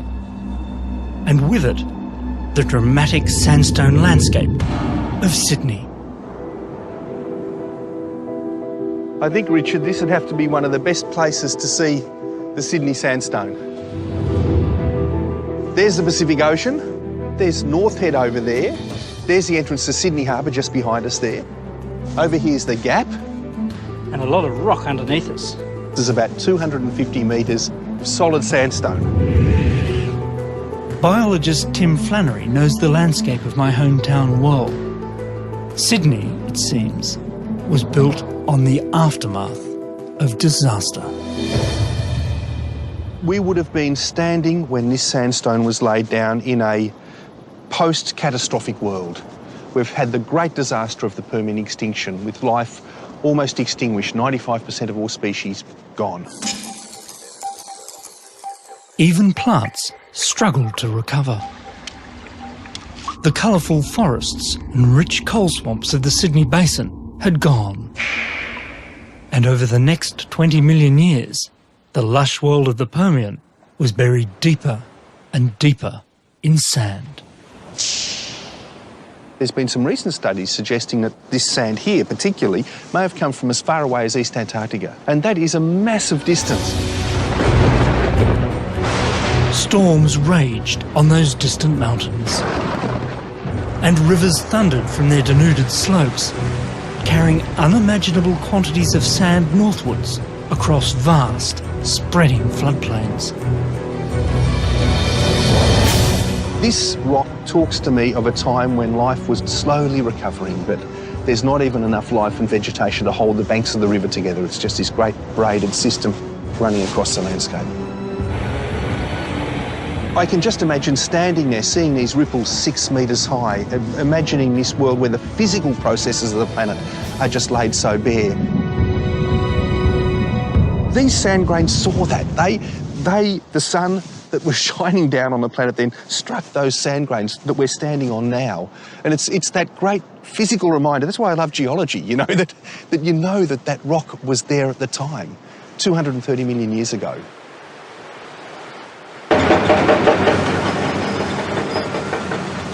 shifting sand has turned to solid stone, and the debris from the end of the Permian world is now the foundation for a new one.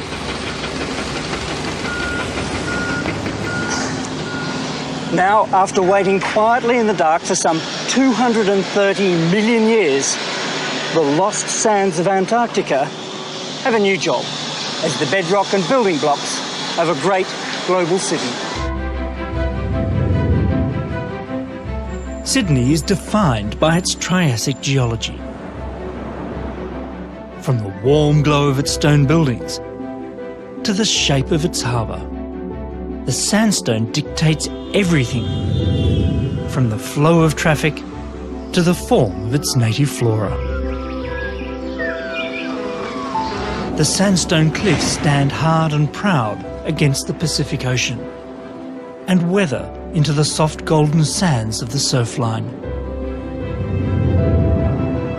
The sand also buries the Permian peatlands, allowing them to become the coal that powers the city.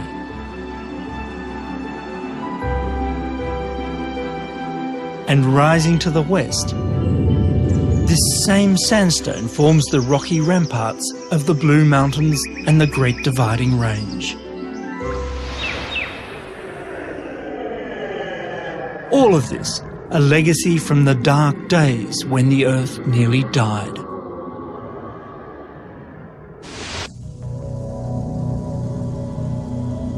It was the sudden lurch into an intense greenhouse climate that seems to have triggered the initial disaster at the end of the Permian. A series of wild climate swings then plagued the early Triassic before the planet finally stabilised. And even when it did, temperatures still simmered.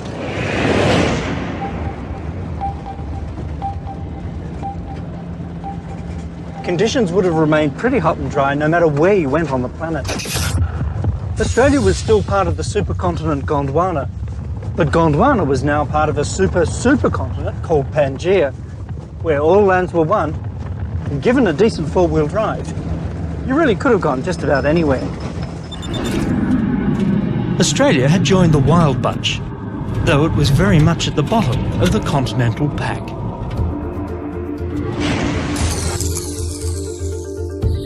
Australia lay near where Antarctica does today. But this was a South Pole in an ice-free greenhouse world. There were ferns and ginkgo trees, freshwater fish, and giant carnivorous amphibians. But the Triassic Earth belonged to reptiles. Some were taking to the air, others to the sea. Walking the land were lizard-like reptiles, mammal-like reptiles, and the first dinosaurian reptiles as well. Though we know these early dinosaurs roamed across southern Gondwana, they've left almost no trace here in Triassic Australia.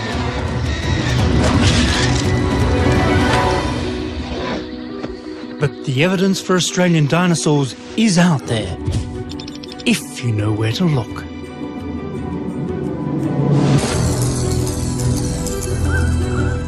The old gold mining town of Mount Morgan in central Queensland is one such place.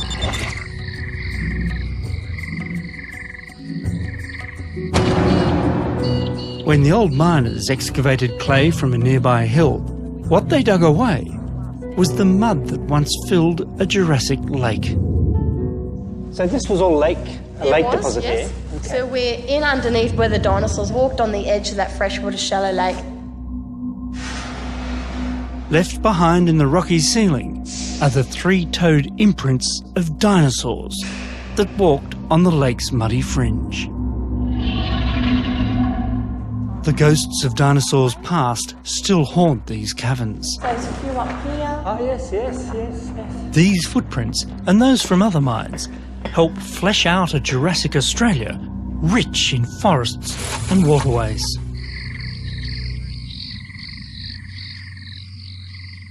I'm standing in what was the muddy edge of a lake, and up there, On the lake's surface, a theropod once walked above me. About 190 million years ago, an imprint as clear as day.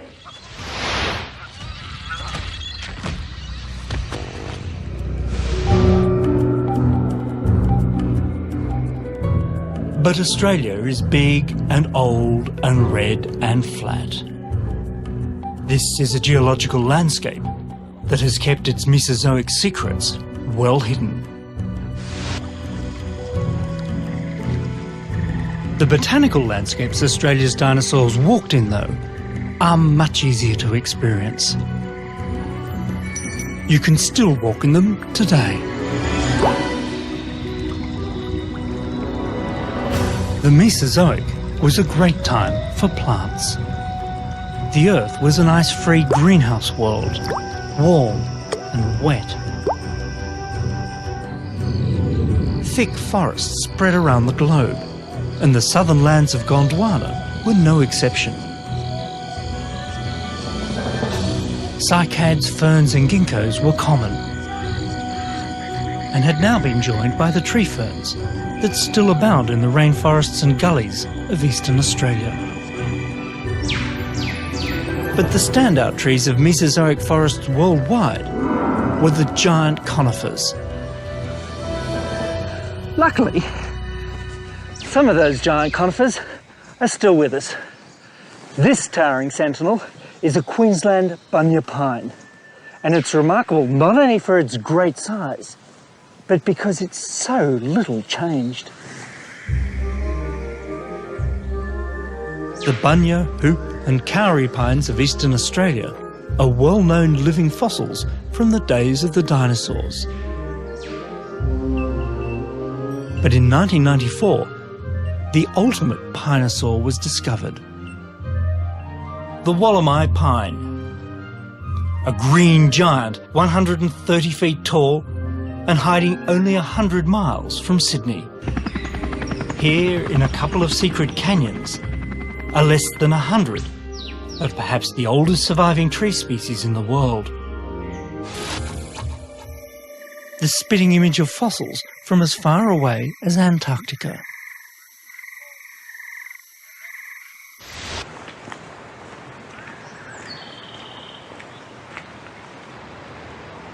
Today, the great conifer forests of Australia are gone.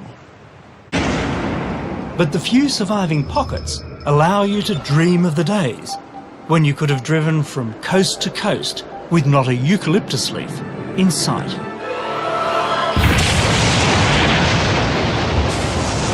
The Mesozoic Earth was restless.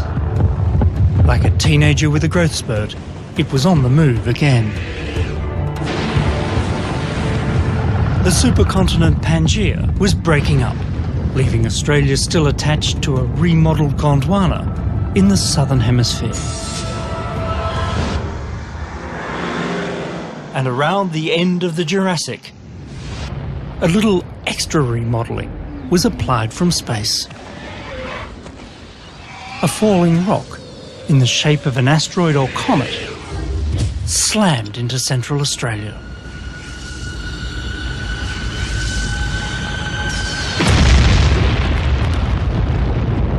It was a bullseye that you can still see, almost bang in the middle of the continent. As impressive as it is, Goss's Bluff, or Naralla to give it its indigenous name, is a shadow of its former self. Most of the original 13-mile-wide crater has been worn away. What's left is merely the bowl punched deep into the earth below ground zero. Still, the ring of low hills gives a pretty good hint at the scale of utter devastation that must have been visited upon the land for at least 60 miles in every direction.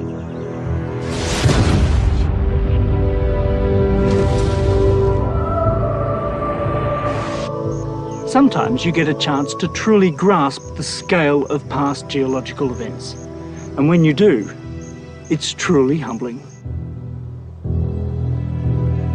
it wasn't the Goss's Bluff impact that did in the dinosaurs, but it was a portent of dangers to come.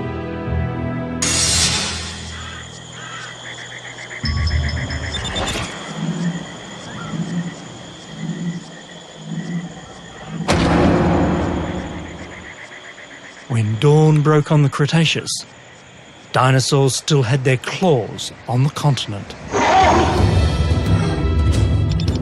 From one side of it to the other. It's been a long wait, but finally, the 21st century is throwing new light on the Australian dinosaur story.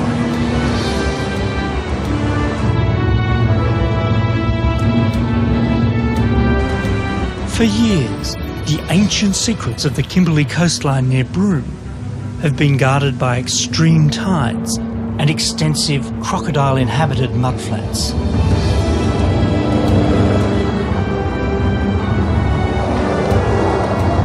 It makes for an easy place to imagine what might have been walking the land in the primeval past. Wonderful. But imagination alone is not required here. The giant beasts of the early Cretaceous have made their presence clear to us.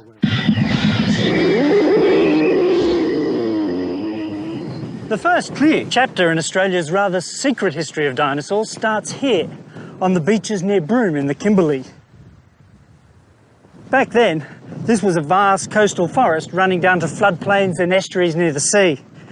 Not radically different from the tropical mudflats of today, except for the 15 or so species of very large dinosaurs that have left their marks in the rocks here. A rich reptilian community once stomped this landscape. Dinosaur footprints stretch over 60 miles of coast. They must have been everywhere.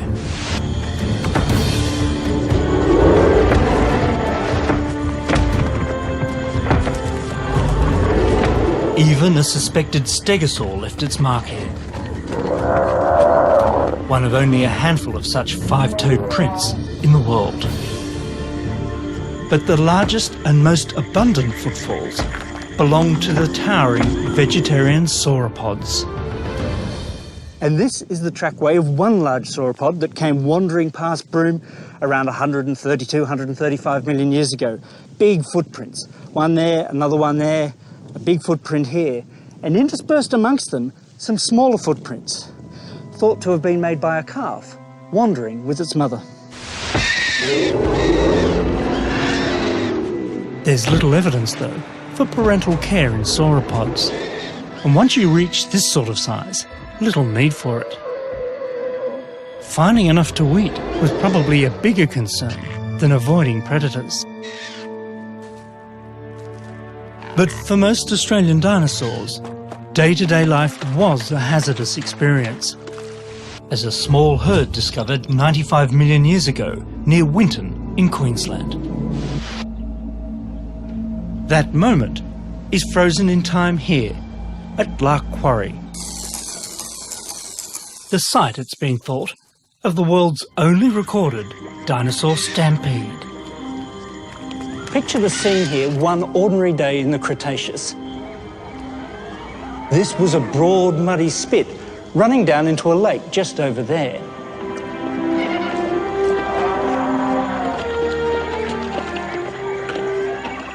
Now, sometime during the day, a mixed herd of small dinosaurs wandered across the mud to take a drink at the water's edge.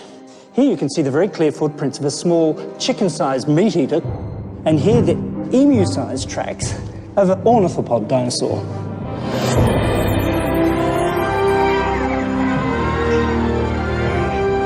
But behind me, probably more or less where the wall is, was the start of a forest of tree ferns and ginkgo trees.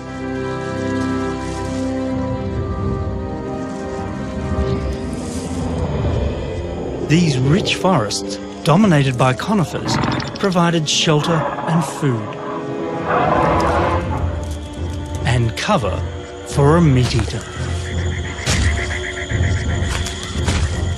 Even for a wary dinosaur, the Cretaceous was no time for complacency.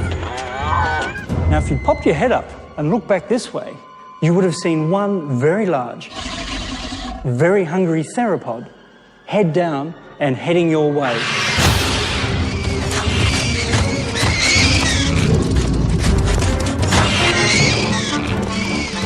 In the pandemonium that followed, 150 terrified dinosaurs scattered in all directions, sliding on the mud and crashing into each other as they raced to reach the relative safety of the forest beyond.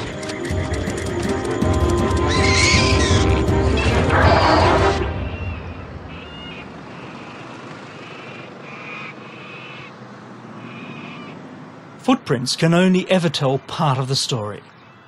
Bringing Australia's true blue dinosaurs to life needs bones.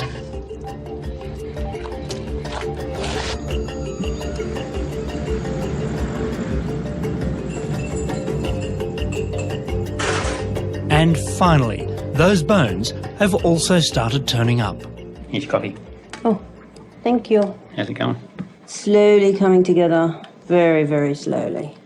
They've come to occupy a very special place in the lives of sheep farmers David and Judy Elliott. Only about 10,000 pieces to go. You're going well. Yeah, I'm doing really well. Yeah. And yes, that is a dinosaur on their kitchen table.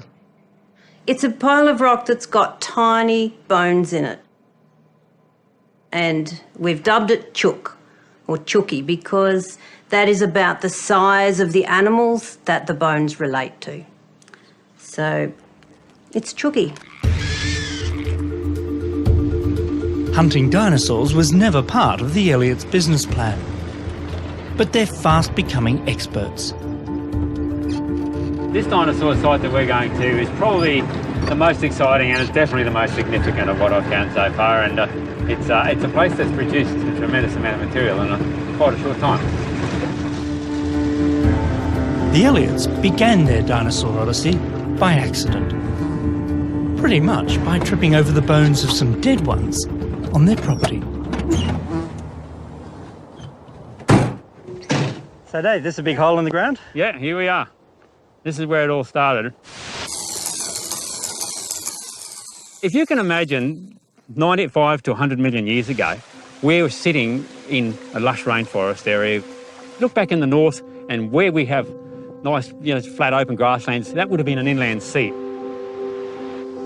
And what we had is these big rivers coming in and bringing silt and just depositing silt.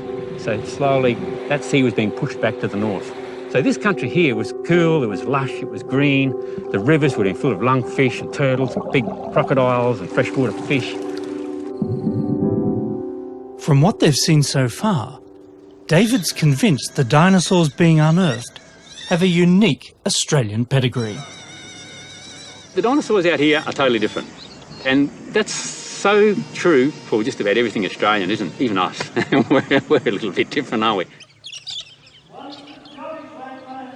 Before the dinosaurs showed themselves in Western Queensland, Winton was most famous for a song. A visit to this billabong, an outback waterhole, inspired bush poet Banjo Patterson to pen the country's most famous national tune.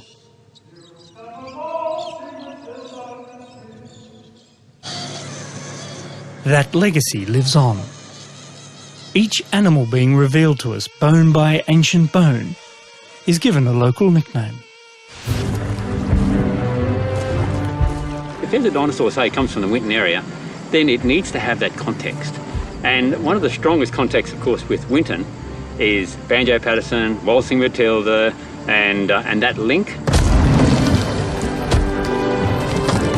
Not exactly waltzing, but here's one big-boned girl, the sauropod Matilda. Matilda stretched 60 feet tip to tail and stood 13 feet high at the hip.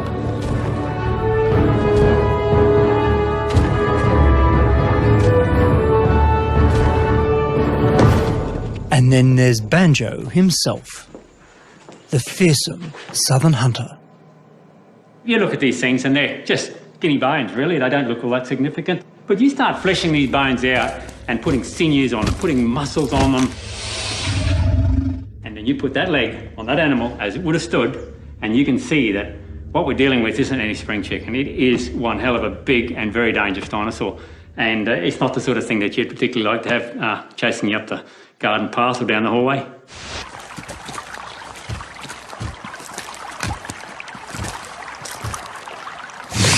What you've got is an animal that didn't rely on its teeth to kill. Massive claws, massive big beefed up arms. So you imagine just getting its claws in, driving them in and just tearing it apart, and it would have had that strength.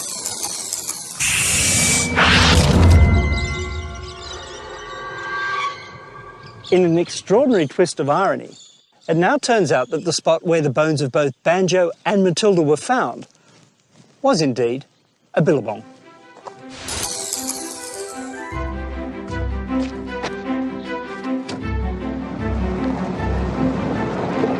It's not quite Jurassic Park, but after years languishing as a dinosaur backwater, outback Australia is opening up as the hot new Cretaceous playground for paleontologists.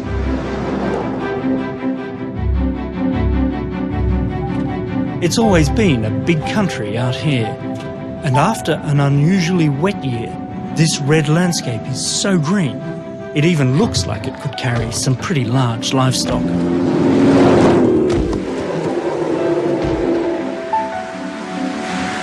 A 500-mile drive south of Winton brings you to the site of some of the biggest dinosaur discoveries yet, near the small town of Eromanga. Population 171. A warm summer's day here is 117 degrees. As far as towns go, Eromanga is no Titan. But that's not so true of the bones found on nearby Plevnadown Station. In a thundering echo of the Winton story, ranchers Robin and Stuart Mackenzie have been unearthing bones belonging to some of the largest dinosaurs to have ever shaken the planet. This enormous drumstick is over 6 feet long. A giant leg bone from an as-yet undescribed species of Titanosaur. A big bloke called Cooper. Cooper's approximately 95 million years old. And so what we've got here is the largest bone of the largest animal that ever walked around on Australian soils, and is actually up there in the top 10 in the world.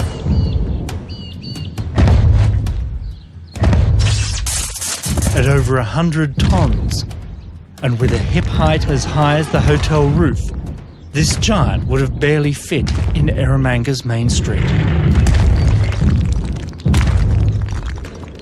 Australia is really in a natural history revolution. There's dinosaurs being found all over Queensland, central Queensland, from Winton down to Eromanga, and even in southern Australia. So in the last decade, we've found hundreds and hundreds of dinosaur bones, from the smallest dinosaurs to the largest. There's no stop to it now. For a tiny town, Eromanga can make some big claims to fame. Being the furthest town from the sea in Australia is another one. But it wasn't always so. Ask a geologist and they'll tell you the town has lent its name to the largest inland sea in Australian history. By the middle of the Cretaceous, ocean levels were on the rise again, climbing 600 feet above today's levels. With the centre of the continent already subsiding, the sea flooded in to central Australia. Today, Eromanga's only reliable source of water comes from underground, the Great Artesian Basin. 1909, it was first sunk. It's one of the largest artesian basins on the planet. It's 160 psi of pressure at 100 degrees Celsius. Got to be very careful working around it.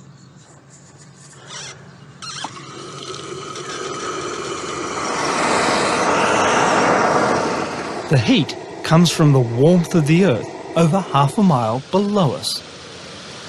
It's smelly because it's been trapped down there for 1 million years. Of course, this isn't stinky prehistoric seawater coming out. Rather, it's fresh groundwater that's taken an age to seep deep into the porous stone that was once the sand at the bottom of the Eromanga Sea. Without the Eromanga Sea, there wouldn't be a great artesian basin.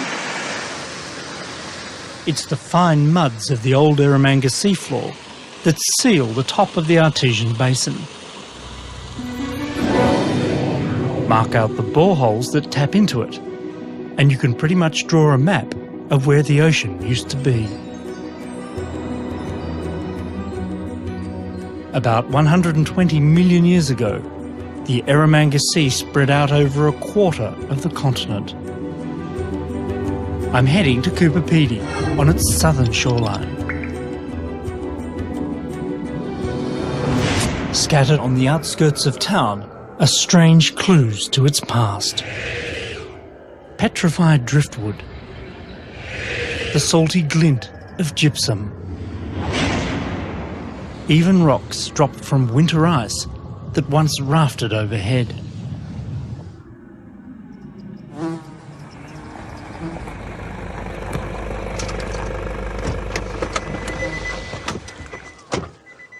Today's mysteriously beautiful landscape was once a seascape. When the first European explorers made it out here to Central Australia, some of them expected to find an inland sea. Now, we all know they failed, but not because it was a silly idea. They just got here 120 million years too late. Arrived when the tide was still in, and you would have found the Eromanga Sea full of monsters. Toothy marine reptile monsters like plesiosaurs and ichthyosaurs. Air-breathing animals that had returned to the sea. Both these types of reptiles are known to have hunted in Eromanga waters. And they died here too. Sometimes a corpse sank to the seafloor and fell all the way to the future.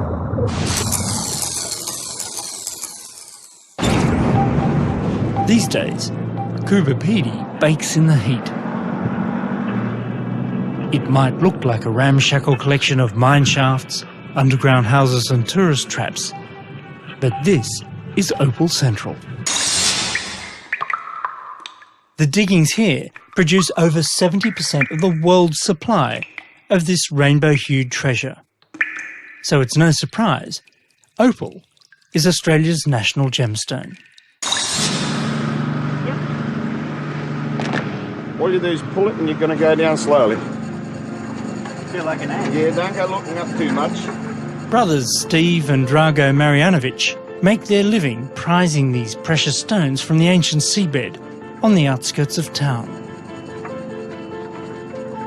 This is their daily commute, a tight fit dangling on a wire 70 feet down a giant wormhole. Wow. Hi, Drago. Come, mate. Drago has offered to lead marine reptile expert Maria Zammit and I deep into the prehistoric Eromanga seafloor. The brothers have dug an extraordinary catacomb of shafts and tunnels into a Cretaceous marine graveyard. So, Drago, is it hard to tunnel through this? Oh, yeah. Opal formed here, it's thought, when silica-laden water leached through the rock, pooled where it met resistance, and then slowly evaporated. Occasionally, when this mineral-rich water encountered a fossil, a biological treasure became a mineralogical one as well. Wow, that is just beautiful. That green one is stunning. And it's clearly a shell. You're absolutely right. You can really see that they're shells. I mean, that tells us a little bit about the seabed that was here at the time. However, for me, of course, the favourite are the vertebrate fossils, so the parts of those marine reptiles that you do occasionally get opalised.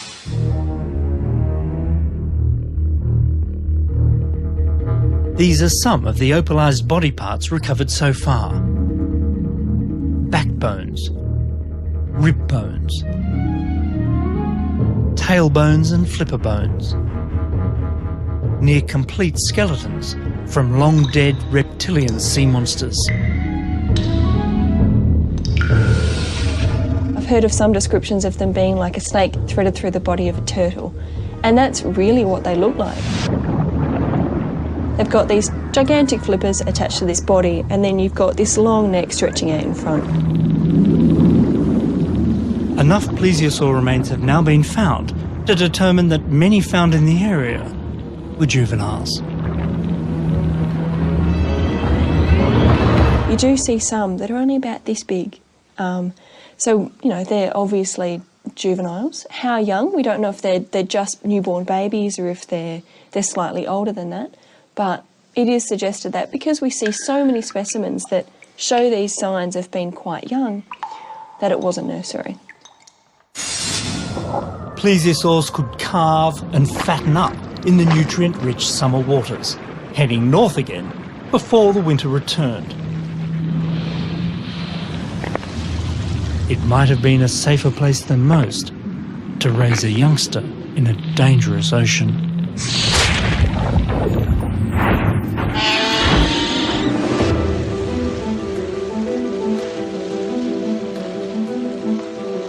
Sail out into the Eromanga Sea and you would have encountered a host of strange Cretaceous sea creatures. And it's highly unlikely that they were all as friendly as dolphins. What I think is amazing is if this was 100 million years ago, we'd be travelling over very similar seas to this, but when we got there, we wouldn't be looking for these strange animals, they'd be looking at us. Marine biologist Mark Norman and I are off to meet one of the strangest survivors from these Cretaceous seas. It's the Nautilus. No, it should have been straight through here. It's not easy to find. These days, this ancient mollusk hides away far below the reach of daylight and divers on the deepest reef walls in the Coral Sea. A trap has been sitting at depth overnight, set with some unusual bait.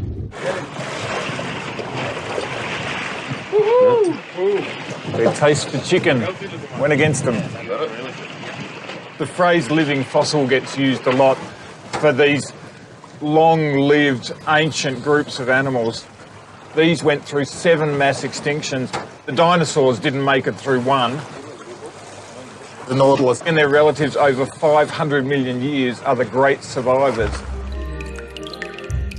Modern-day relatives of the Nautilus are squids, cuttlefish and octopus, all cephalopods, a clan with a long and proud history.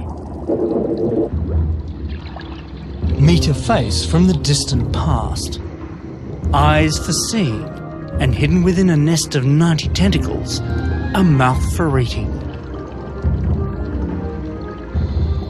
Primitive it may be, but this whole prehistoric package is jet-propelled. The distant ancestors of the modern Nautilus were the nautiloids. We know them from their fossil shells, which in the early days were mostly straight. For hundreds of millions of years, these sorts of animals dominated our oceans and got to massive sizes. Some of the straight ones got to 10 metres long, so they were like giant telephone poles bobbing along, hoovering up trilobites.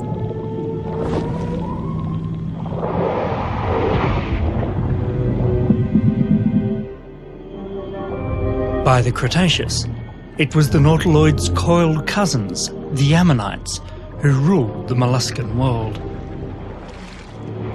Some grew larger than tractor tyres, and they must have had an appetite to match.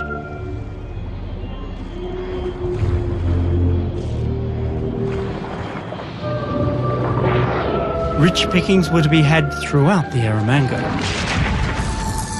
for mollusk and reptile alike. Out here, even a long-necked plesiosaur needed eyes in the back of its head. For the Eromanga was the hunting ground of perhaps the greatest sea monster of all time, the pliosaur Kronosaurus.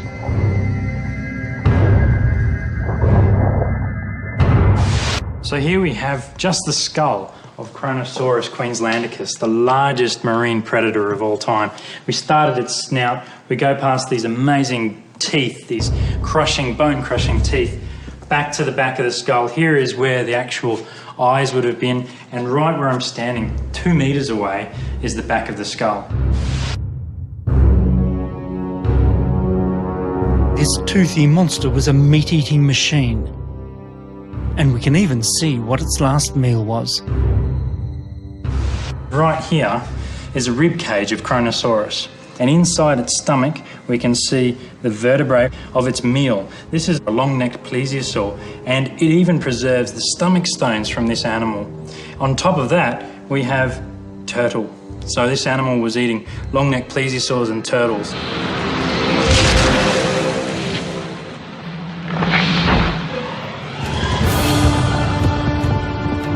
These were the dying days of Gondwana. Africa had long ago slipped off to the west. Now India was gone too. Even at the bottom of the world, the strain between Australia and Antarctica was beginning to show.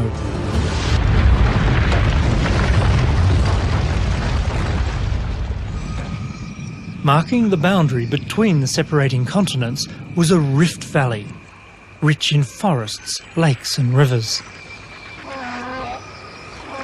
But this entire landscape lay within the Antarctic Circle, so close to the South Pole that in the summer the sun never set, and midwinter would be dark for months on end.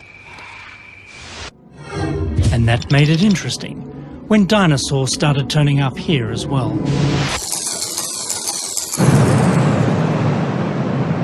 For over 3 decades, paleontologist Tom Rich has been on the hunt for bones of animals that lived in these primeval polar forests. There aren't many places anywhere in the world where you get polar dinosaurs, so that makes this site and this area particularly important. Australia was one of the most isolated blocks of land at that time in the world, so things we might find out about this are things we won't find anywhere else. It's almost as if there's an independent experiment in evolution going on here.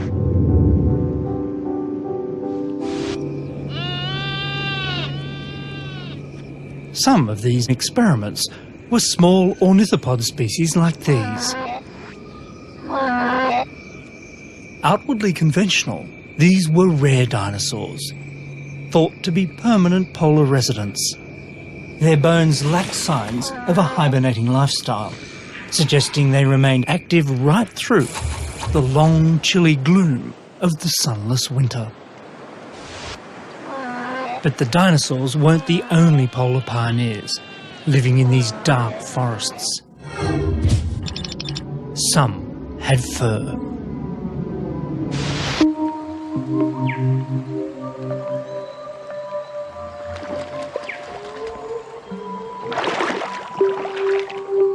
While reptiles may have ruled the world from the poles to the tropics, it's easy to forget they didn't have the planet all to themselves.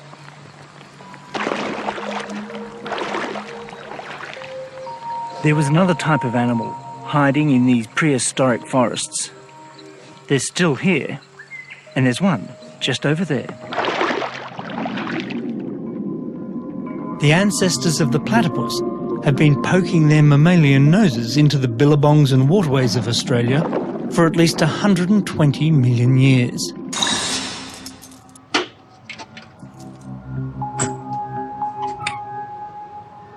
Proof is kept locked in this safe at the Australian Museum in Sydney.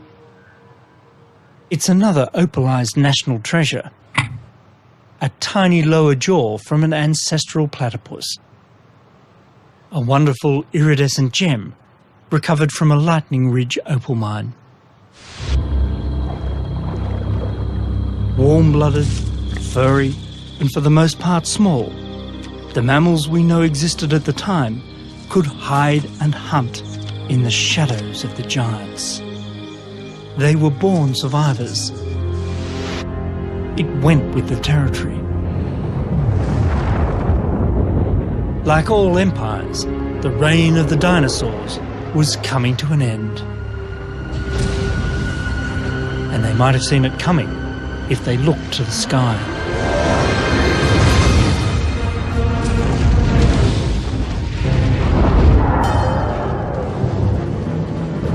When an asteroid slammed into Mexico's Yucatan at the end of the Cretaceous, the repercussions were felt around the world.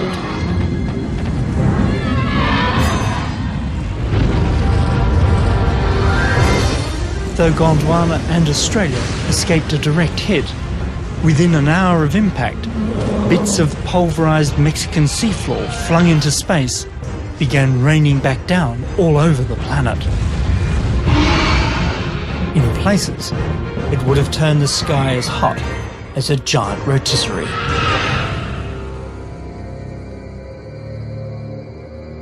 No good record of this bad day on planet Earth has been found yet in the rocks of Australia. But step across to the South Island of New Zealand and you'll find hard evidence for the blanket of cosmic dust that's settled over the planet. This, believe it or not, is the moment that the world changed forever. Now, it might not look like much, but this thin grey band of rock found around the world offers a remarkable window into one of the most dramatic events in the planet's history. Below this boundary lie dinosaur bones, and rising in the rocks above is a world clearly recovering from a catastrophe.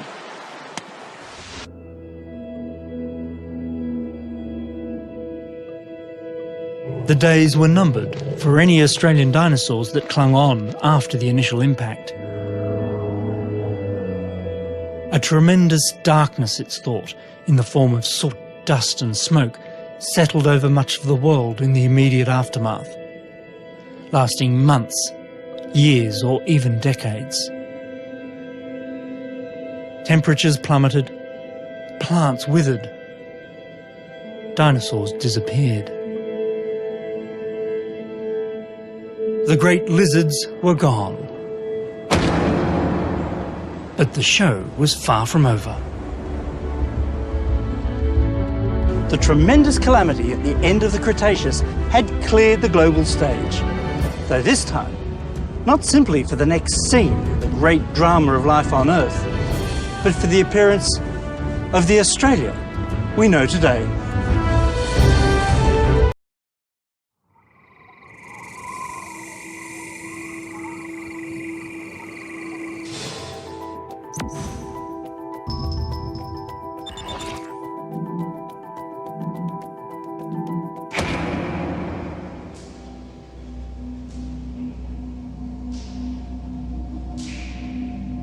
When the skies began to clear in the first grim days of the Paleogene, most of the great Cretaceous forests were gone. But life on Earth is tenacious. Ferns were quick to take advantage of the new world, colonising what was left of the damaged forests of Australia, Antarctica and New Zealand.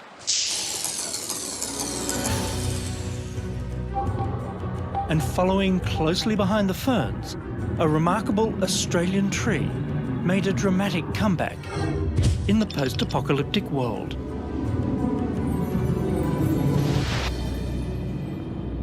This is its microscopic seed, found fossilised amongst the fern spores just above the level of the asteroid debris that marks the last days of the dinosaurs. Like a B-grade monster, this is a tree that is hard to kill. It's the Huon pine. Every branch that falls can resprout from the ground. This entire tangled glade is a clone from a single original ancient tree. Now, the Huon pine is more than just one of Australia's great Gondwanan survivors. This particular tree is thought to be Australia's oldest living organism. It's been growing on this same spot, the cold, wet, windy slopes of Mount Reid in Tasmania, for over 10,000 years.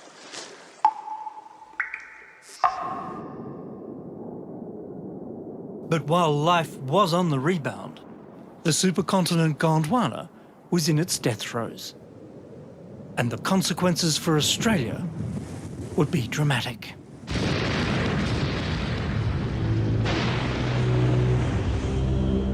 India and New Zealand had already slipped away. Now Antarctica and Australia were being torn apart.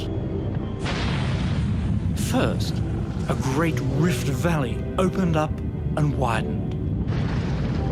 Then Australia and Antarctica started to unzip from the west.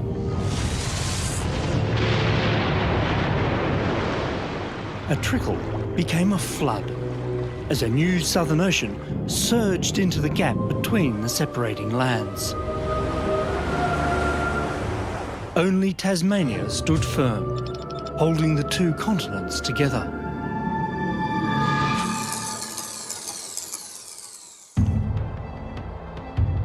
Today, Tasmania wears its war wounds with pride. For over 100 million years, intruding molten rock had been forcing its way upwards, looking for a weak spot. This is the volcanic dolerite rock that now dominates Tasmania. There's more of this rock here than anywhere else on Earth. Towering dolerite sea cliffs guard the coast. Dolerite punches through the highlands, and the rock glowers over the capital of Hobart itself. All indelible evidence of the dying days of Gondwana. This was a torrid time across the planet.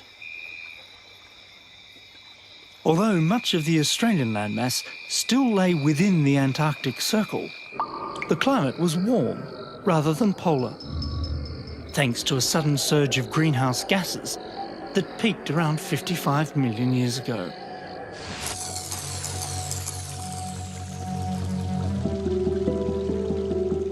In this steamy world, the conifers that had dominated the forests of the dinosaurs were now being replaced by broad-leafed, flowering rainforest trees. Some live on, here in Tasmania's forests. These leaves belong to a characteristic Gondwanan tree, the southern beech, Notophagus. You can still find Notophagus on the Australian mainland, in South America, and even Antarctica, as fossils. They're a reminder of the days when Tasmania was holding the last of the Gondwanan Brotherhood together. At the time, you could have walked all the way from Australia via Tasmania and Antarctica to South America without ever leaving the green embrace of the great Gondwanan forest.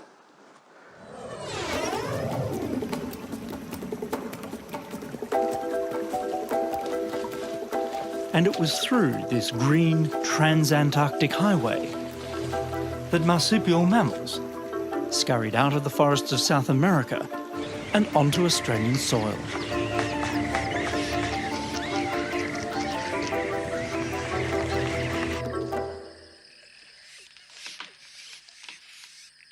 Marsupials, mammals with a pouch to carry their young, now dominate Australia. But marsupials were neither the first nor the only mammals in the country. They found themselves mingling with the monotremes, curious furry enigmas like the platypus that still laid eggs. a legacy from their distant reptilian ancestors. Only 2 types of monotreme live on our planet today, and they're both a little peculiar. Now this little guy, of course, he's a truly famous Australian. It's the echidna, or tachyglossus, and it's one of the true survivors for the early ages mammals. And we know that because it lays eggs like the platypus. He's tunnelling to China, I think.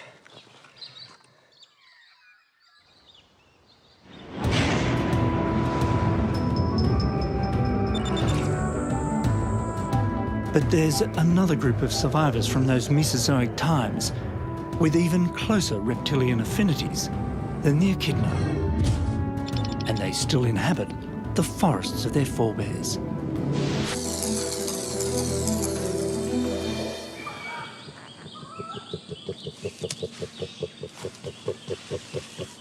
One type of feathered dinosaur did survive the Great Extinction. Today, we call them birds. Come eye to eye with the flightless cassowary, and the close family connection is hard to miss.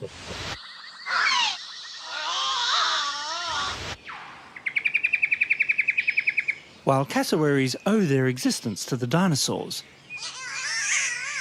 the rainforests of tropical Queensland owe their existence to the birds. It's a chain of connection that links down through time, all the way to the Hewitt family, modern human residents of the ancient rainforest at Cooper Creek.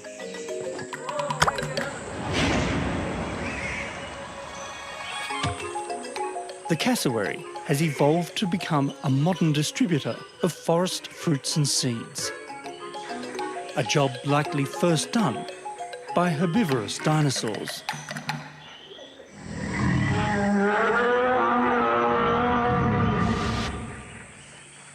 This is the cassowary plum. The cassowary is the only animal large enough to be able to swallow this fruit whole, and in doing so, increase its germination rate from 7% to an ultimate 92%.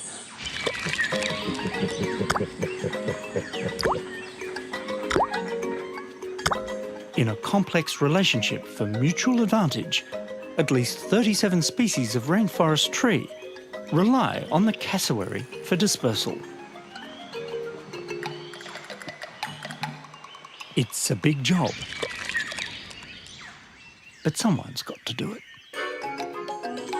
Swanton Peak is the place that gets well over 10 metres. Neil Hewitt makes a living here too, sharing the rich botanical heritage of his 130-million-year-old back garden with visitors like me. Here in the Cooper Valley is the world's richest diversity of primitive flowering plant families found anywhere on the planet. These rainforests are extremely old, far older than the Amazon, and probably the oldest continuously surviving jungle in the world.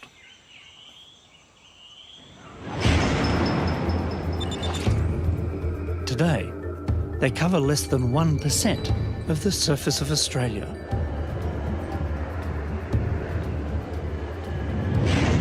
It seems hard to believe that for so many millions of years, most of this now arid continent was festooned with forests of almost unimaginable richness.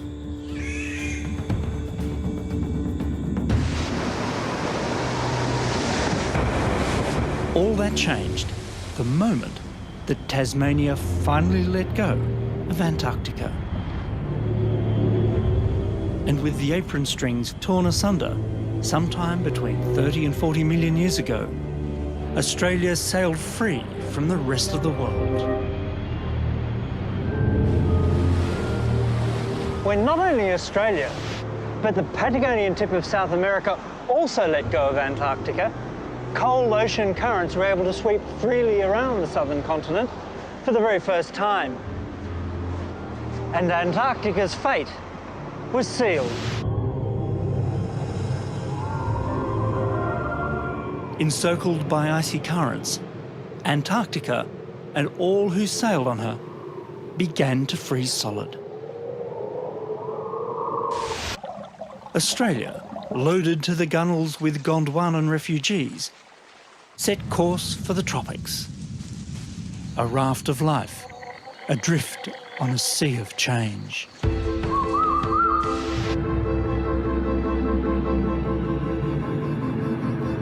And as it drifted, it dried.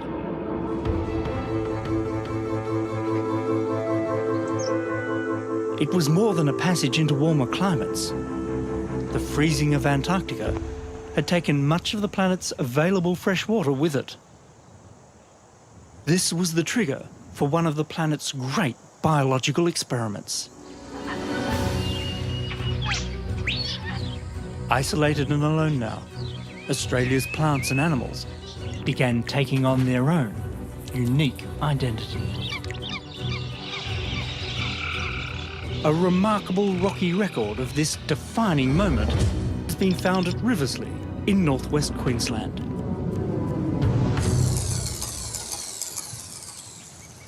When the fossil window reopens in the rugged limestone hills here, it opens with a bang.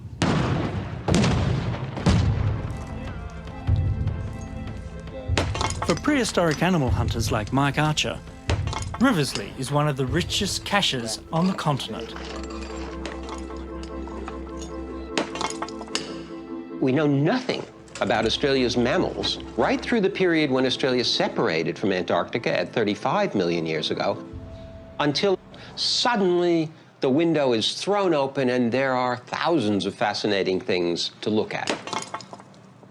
They document the last 26 million years of Australian history in exquisite detail. With every fossil-rich boulder recovered and bone, tooth and jaw released from acid bath, the ancient animals of Riversley are telling their own backstory of Neogene Australia.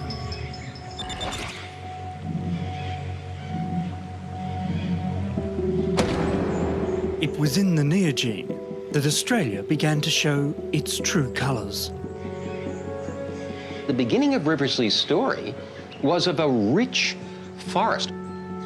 Cool, temperate, permanently wet, no seasons.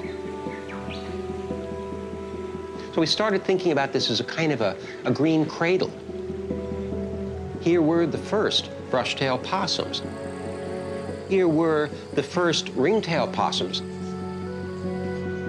Here were the first koalas. All the things people think about today as typically Australian animals had their roots in these ancient rainforests.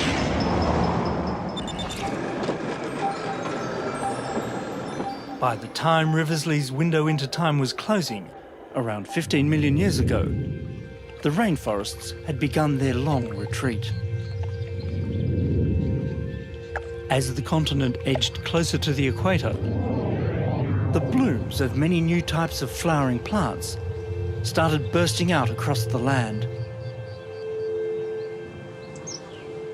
Amongst them, a previously low-profile, low-spreading plant took root. Grass.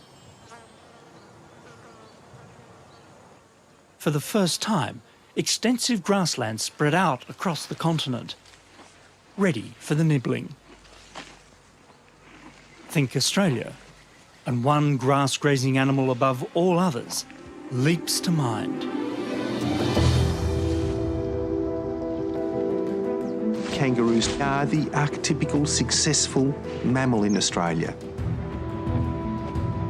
They've taken over every ecological niche, from the tropical rainforests, in the treetops there, through to the harshest deserts in Australia. And they do something that no other large mammal does, which is to hop.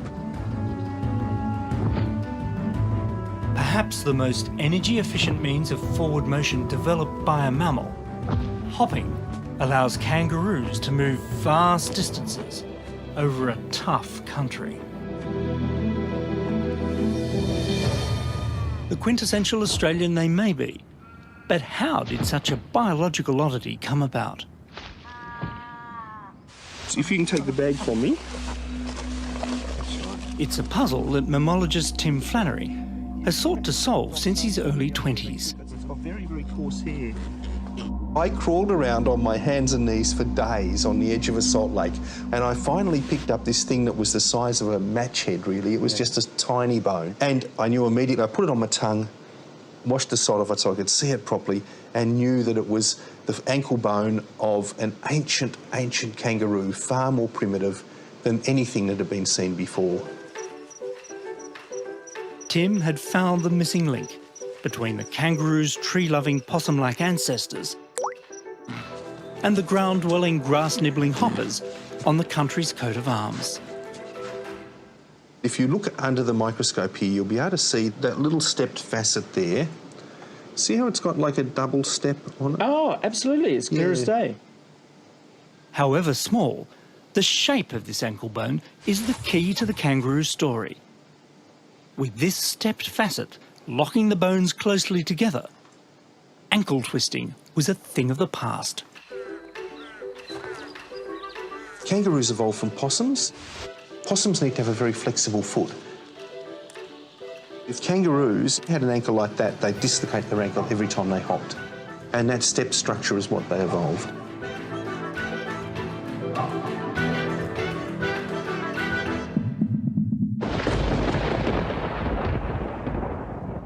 All this early ankle experimentation took place in the rainforests of Australia's Green Cradle. And it's back in the damp jungles of North Queensland that you find the closest surviving relative of the first kangaroo. And here she is, the musky rat kangaroo.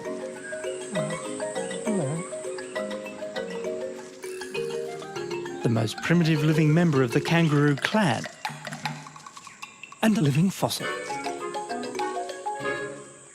The first thing you'll notice about this busy little girl is the way she moves. No matter how long I sit here watching her eat food in the forest, she'll never hop. Hopping for kangaroos came later.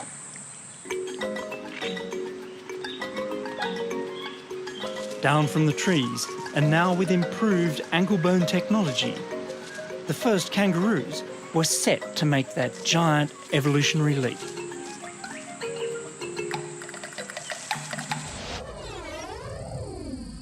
And in many ways, the story of their evolution charts the course of the drying out of the continent itself.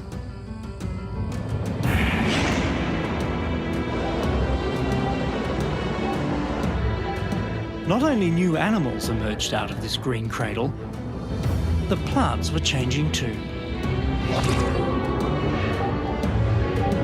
The old Gondwanan forests shrank steadily back to the country's damp coastal corners. And in their place rose another true Australian original, the gum tree.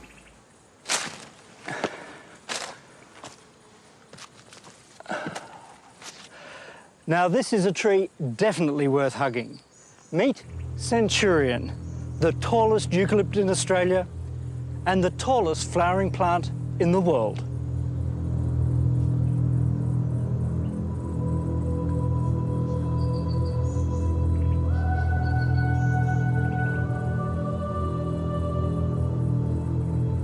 This towering Tasmanian mountain ash, a species of eucalyptus, has recently been laser measured at 327 feet high.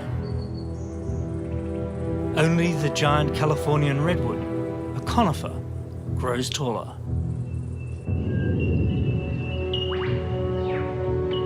The eucalypts have come to dominate the country. Gum trees have proven themselves in the toughest environments Australia can throw at them.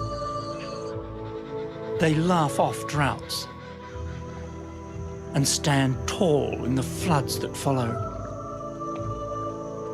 They soldier on deep in snowfall and respond to the perishing heat of a bushfire with a burst of new green growth. These are the trees that love a sunburnt country.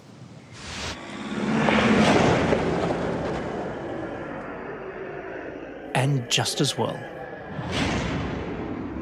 About 5 million years ago, desert began to finally claim Central Australia. The last vestiges of a jungle flora, now surrounded by a sea of sand and spinifex grass, found refuge deep in natural soaks and damp gorges. Arid Australia had arrived, and so had the Quaternary.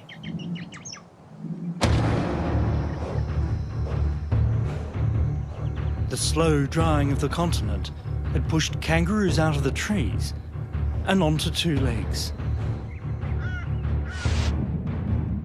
But as Australia drifted north, it blocked the flow of moisture to the west as well, pushing an upright ape to stand tall on the plains of Africa.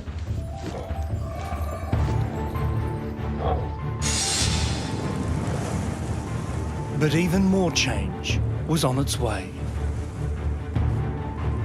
The Ice Ages.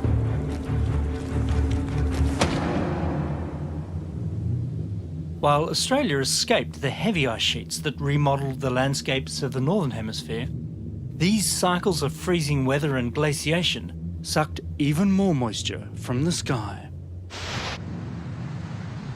Sea levels dropped dramatically, exposing dry land from New Guinea to Tasmania.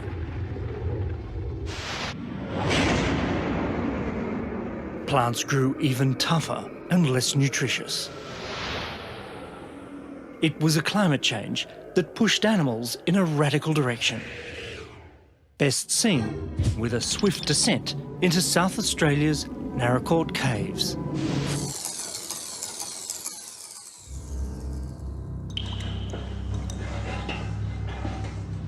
Paleontologist Gavin Prideaux has offered to guide me to the big game of Ice Age Australia. The ground under Narracourt is riddled with caverns, into which animals have stumbled and fallen to their deaths. As holes to the world above opened and closed over time, snapshots of a changing land were preserved in the subterranean darkness. In 1969, a team of scientific cavers pushed on into the bowels of the earth here. Further than you might think sensible. This is the famous squeeze. So we're going through there? Yes, we are going through there. You're kidding me. Nope. Helmet on the side as you come through the tight bit, and then just use your toes to push yourself along. Some people do this for fun. Blimey, this is tight. And it probably is, if you like being the human meat in a mountain sandwich. You through, Richard? Ah, right, okay. Okay. Most of the mammals that entered these caves never made it out alive. Well, here we are, Richard. The pit of doom. Certainly was. When the first cavers emerged into the Victoria fossil chamber, they came face to face with a megafauna graveyard.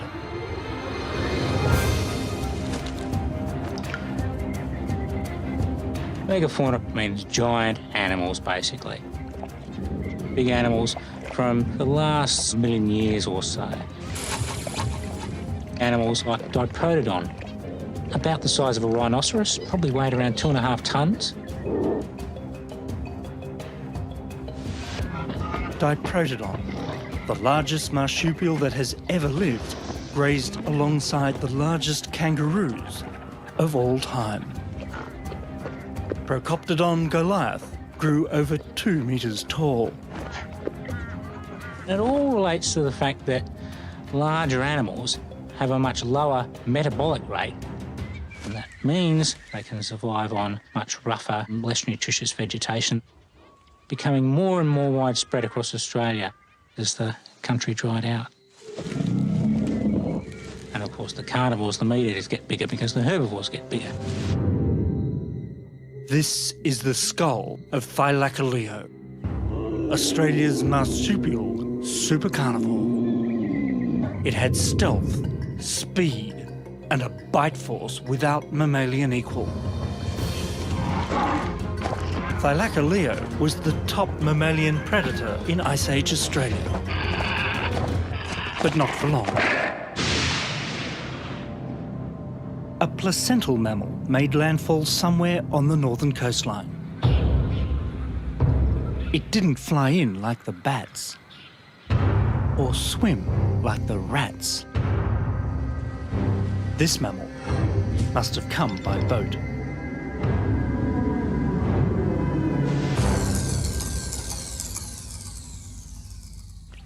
The first human footsteps on Australian soil were made somewhere between here and the Kimberley and Arnhem Land in the Northern Territory. The people came out of the setting sun from Indonesia in the northwest, and they came a staggeringly long time ago. Modern science is now able to put dates on the arrival of the first people. Geochronologist Bert Roberts uses sand grains and laser light to peer back to the start of the human story. So using the very best techniques we can at the present stage, we now think that people got to Australia maybe 50 or 60,000 years ago. And the very earliest occupations took place in the north of the country, maybe through Kakadu, maybe through the Kimberley. Wherever those first people landed, they found themselves on a lonely, alien coastline. With the oceans rising behind them and a dangerous welcoming committee, they pushed on.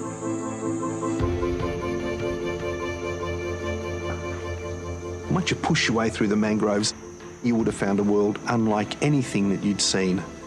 There would have been gigantic tortoises with horns like a cow.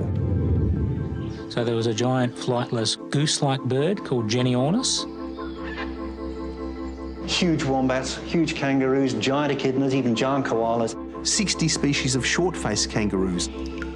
And giant goannas, about 5 times the size of a Komodo dragon.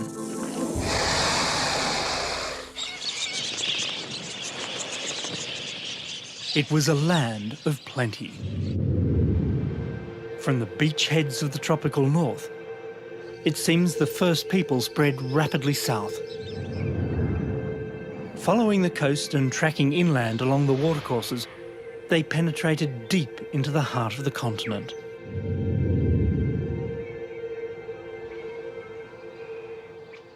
Within only a few thousand years, it seems, people were camped by the shores of Lake Mungo in far western New South Wales.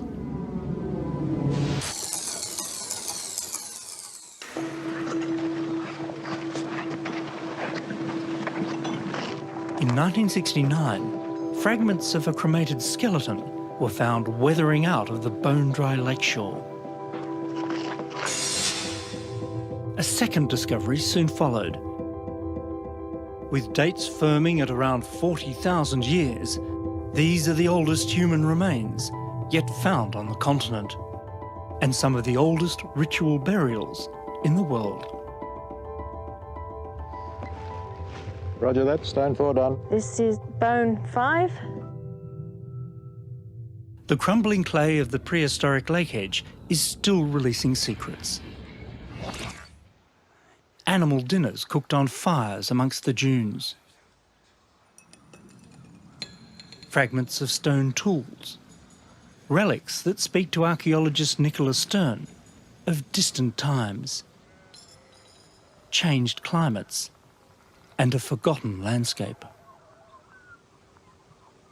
My interest is primarily in the rubbish left behind from people's everyday life.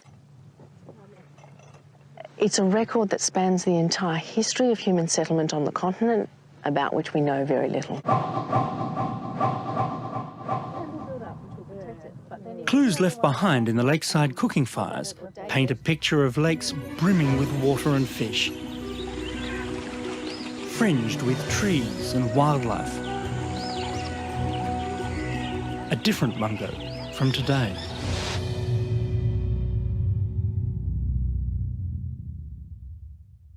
Mungo is a magic and moving place. You can walk in a landscape where people have been leaving footprints for over 50,000 years. There's few places on the planet with such a continual record of human occupation. Half close your eyes and you can almost hear the sounds of the people camped on the shoreline and enjoying a sunset, much like this. There are other ghosts in this landscape. Even before the first human burials here, the giant animals of the megafauna had disappeared from the continent. The timing alone suggests human involvement, but this remains a scientific cold case, hotly debated.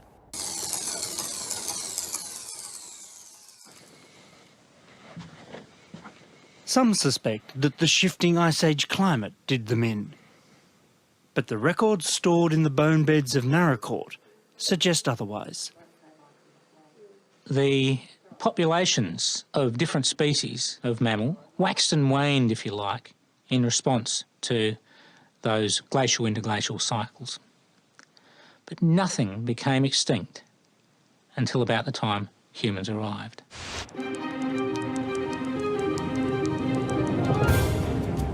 Whatever it was that killed these giant animals, a final desiccating wave of global glaciation was soon making life tough for the humans that survived them. At its peak, around 20,000 years ago, the bountiful land faltered.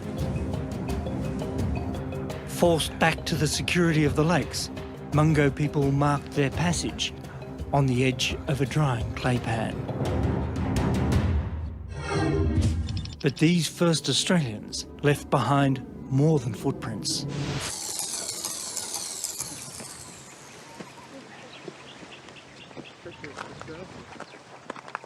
Rock shelters on the Kimberley coast hold a collection of cultural evolution extending back, it's suspected, as far as the last Ice Age. With the arrival of the first people, the story of Australia is written not only in the rocks, but on them as well. Rocks polished smooth by the rub of countless human bodies, an artwork to rival any modern gallery.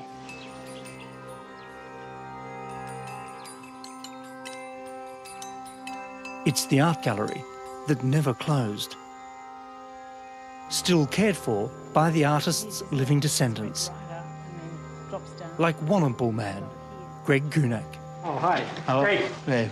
Hello. Welcome to Warrnambool country. Pleased to meet you. I'm so glad to be here. It's just so impressive.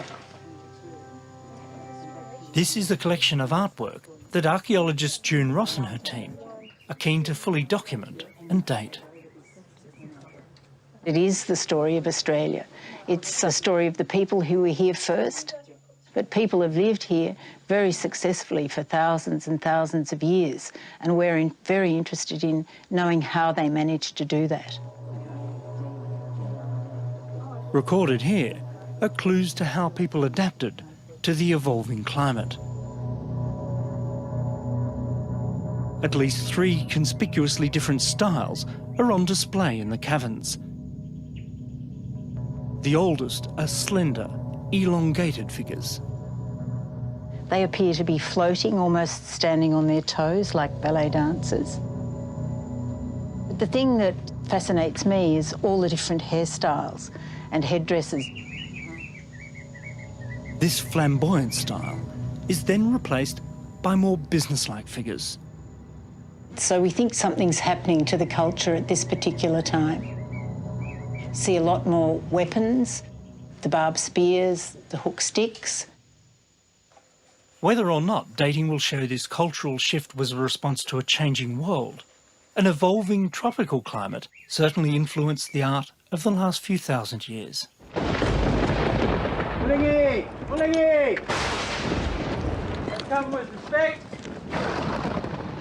Wandjina figures, like these images of the creator spirit Gorlingi, are strong cultural links to the modern monsoon, each wet bringing new life to the land. When I arrived at this site for the first time, it took my breath away. And I think it has the potential to answer lots of highly significant questions, not just for Australians, but for the entire world.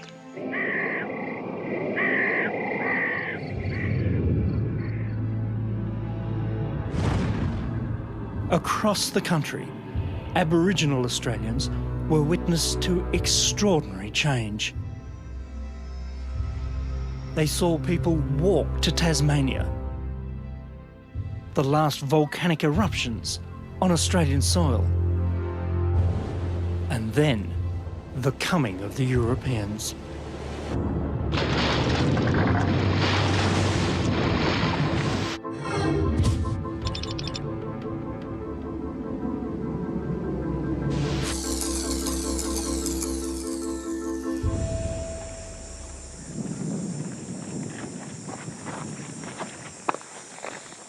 When navigator James Cook climbed to the summit of Lizard Island in 1770, after running aground on Endeavour Reef, he was horrified to find that his ship and crew were trapped inside a coral labyrinth, the extent of which exceeded his worst nightmares. A maze of over 3,000 reefs and islands, extending over 1,200 miles along the coast.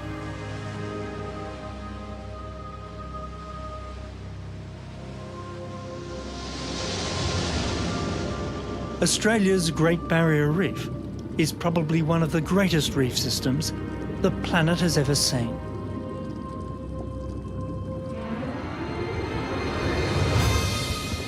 But Cook climbed up here for salvation, not scenery.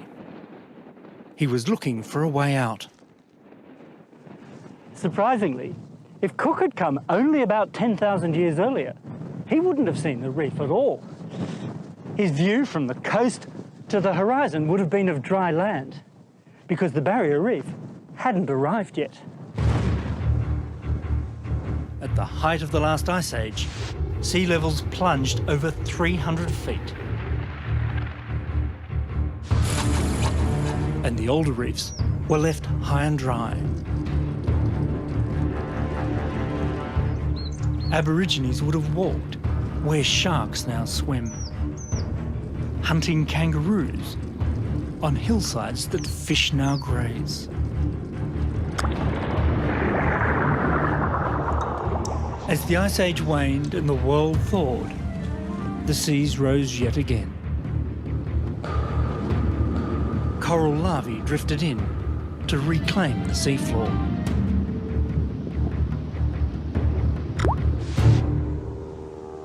Today's Great Barrier Reef, so big you can see it from space, is a surprisingly new arrival on the Australian stage. And so, for the most part, are we. In many ways, you can think of James Cook's climb here to the summit of Lizard Island as a kind of turning point, the place from where our modern, still unfolding chapter of Australia's long story began. Because it's from here that he spied an escape route back to England, and the modern world soon followed.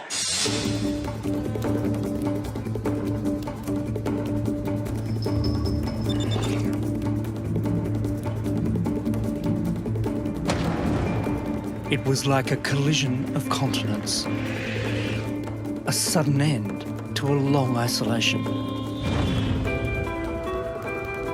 In the blink of a geological eye, humans have altered the continent forever.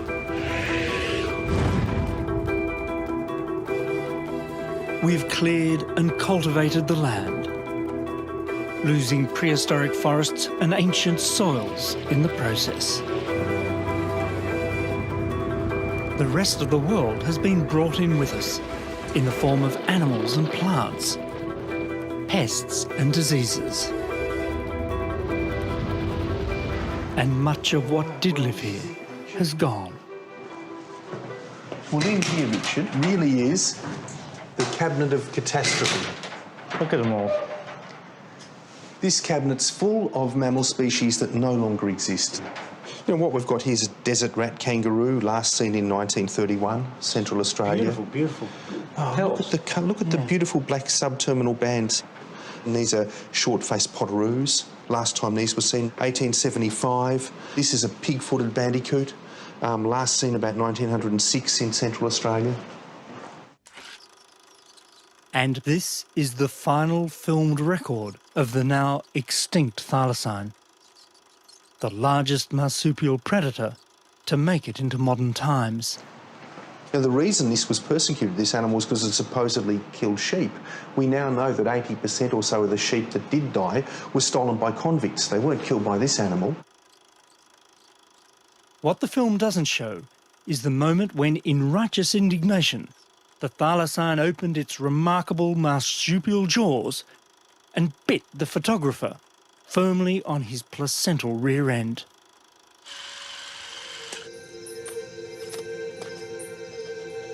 Many of Australia's marsupials remain at risk. This extinction event is coupled with the one that happened 50,000 years ago, the giant megafauna. It's on the sort of scale that we see in the great prehistoric extinctions. It's the devastation of a continent. As clear as the cosmic dust marking the last days of the dinosaurs, our indelible radioactive signature is now being recorded in the rocks. The mark of the age of man.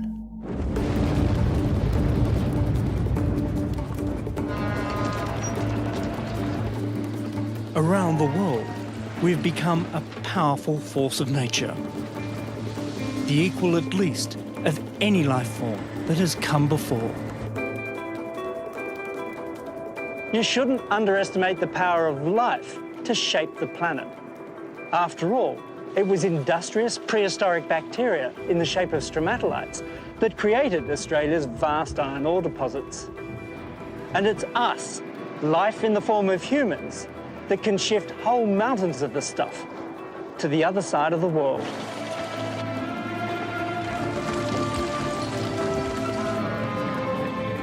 Each year now, humans shift more rock and soil than the flow of rivers and glaciers carries to the sea.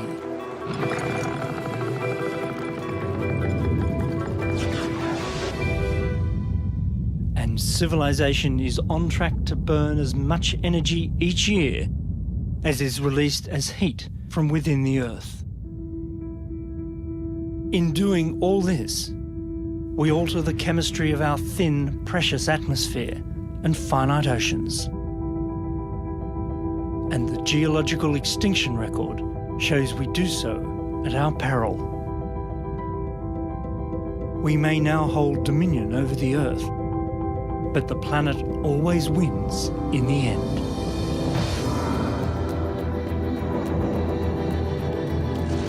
Almost nothing we see in the landscape of modern Australia will survive the test of geological time. Eventually, all this will go. The people, the buildings, probably the bedrock itself. Today's legacies will linger in the stories passed down in the rocks that are endlessly recycled, and in the genes of living organisms that keep flowing down the road of time. This ribbon of life runs unbroken through the history of the Australian continent. The first life forms skirted the shoreline here. Then they climbed ashore. And now, 4.5 billion years down the road, we have climbed aboard as well. We may not know what lies ahead for us, but thanks to some very accurate GPS measurements, we do know where the continent's going.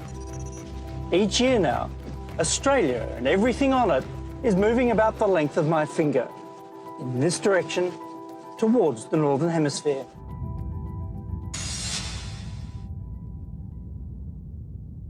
Sometime in the future, Australia should cross the equator, as it last did 500 million years ago.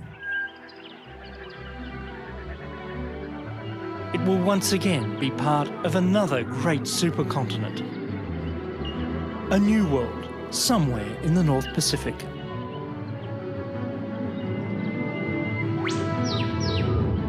Our challenge in this, our geological instant, is to steer a path that does not cut our own future short, and with it, that of the many plants and animals along for the ride. That is what is so remarkable about the age we live in. For the first time in history, there's a species on this remarkable walkabout continent that has that choice to make.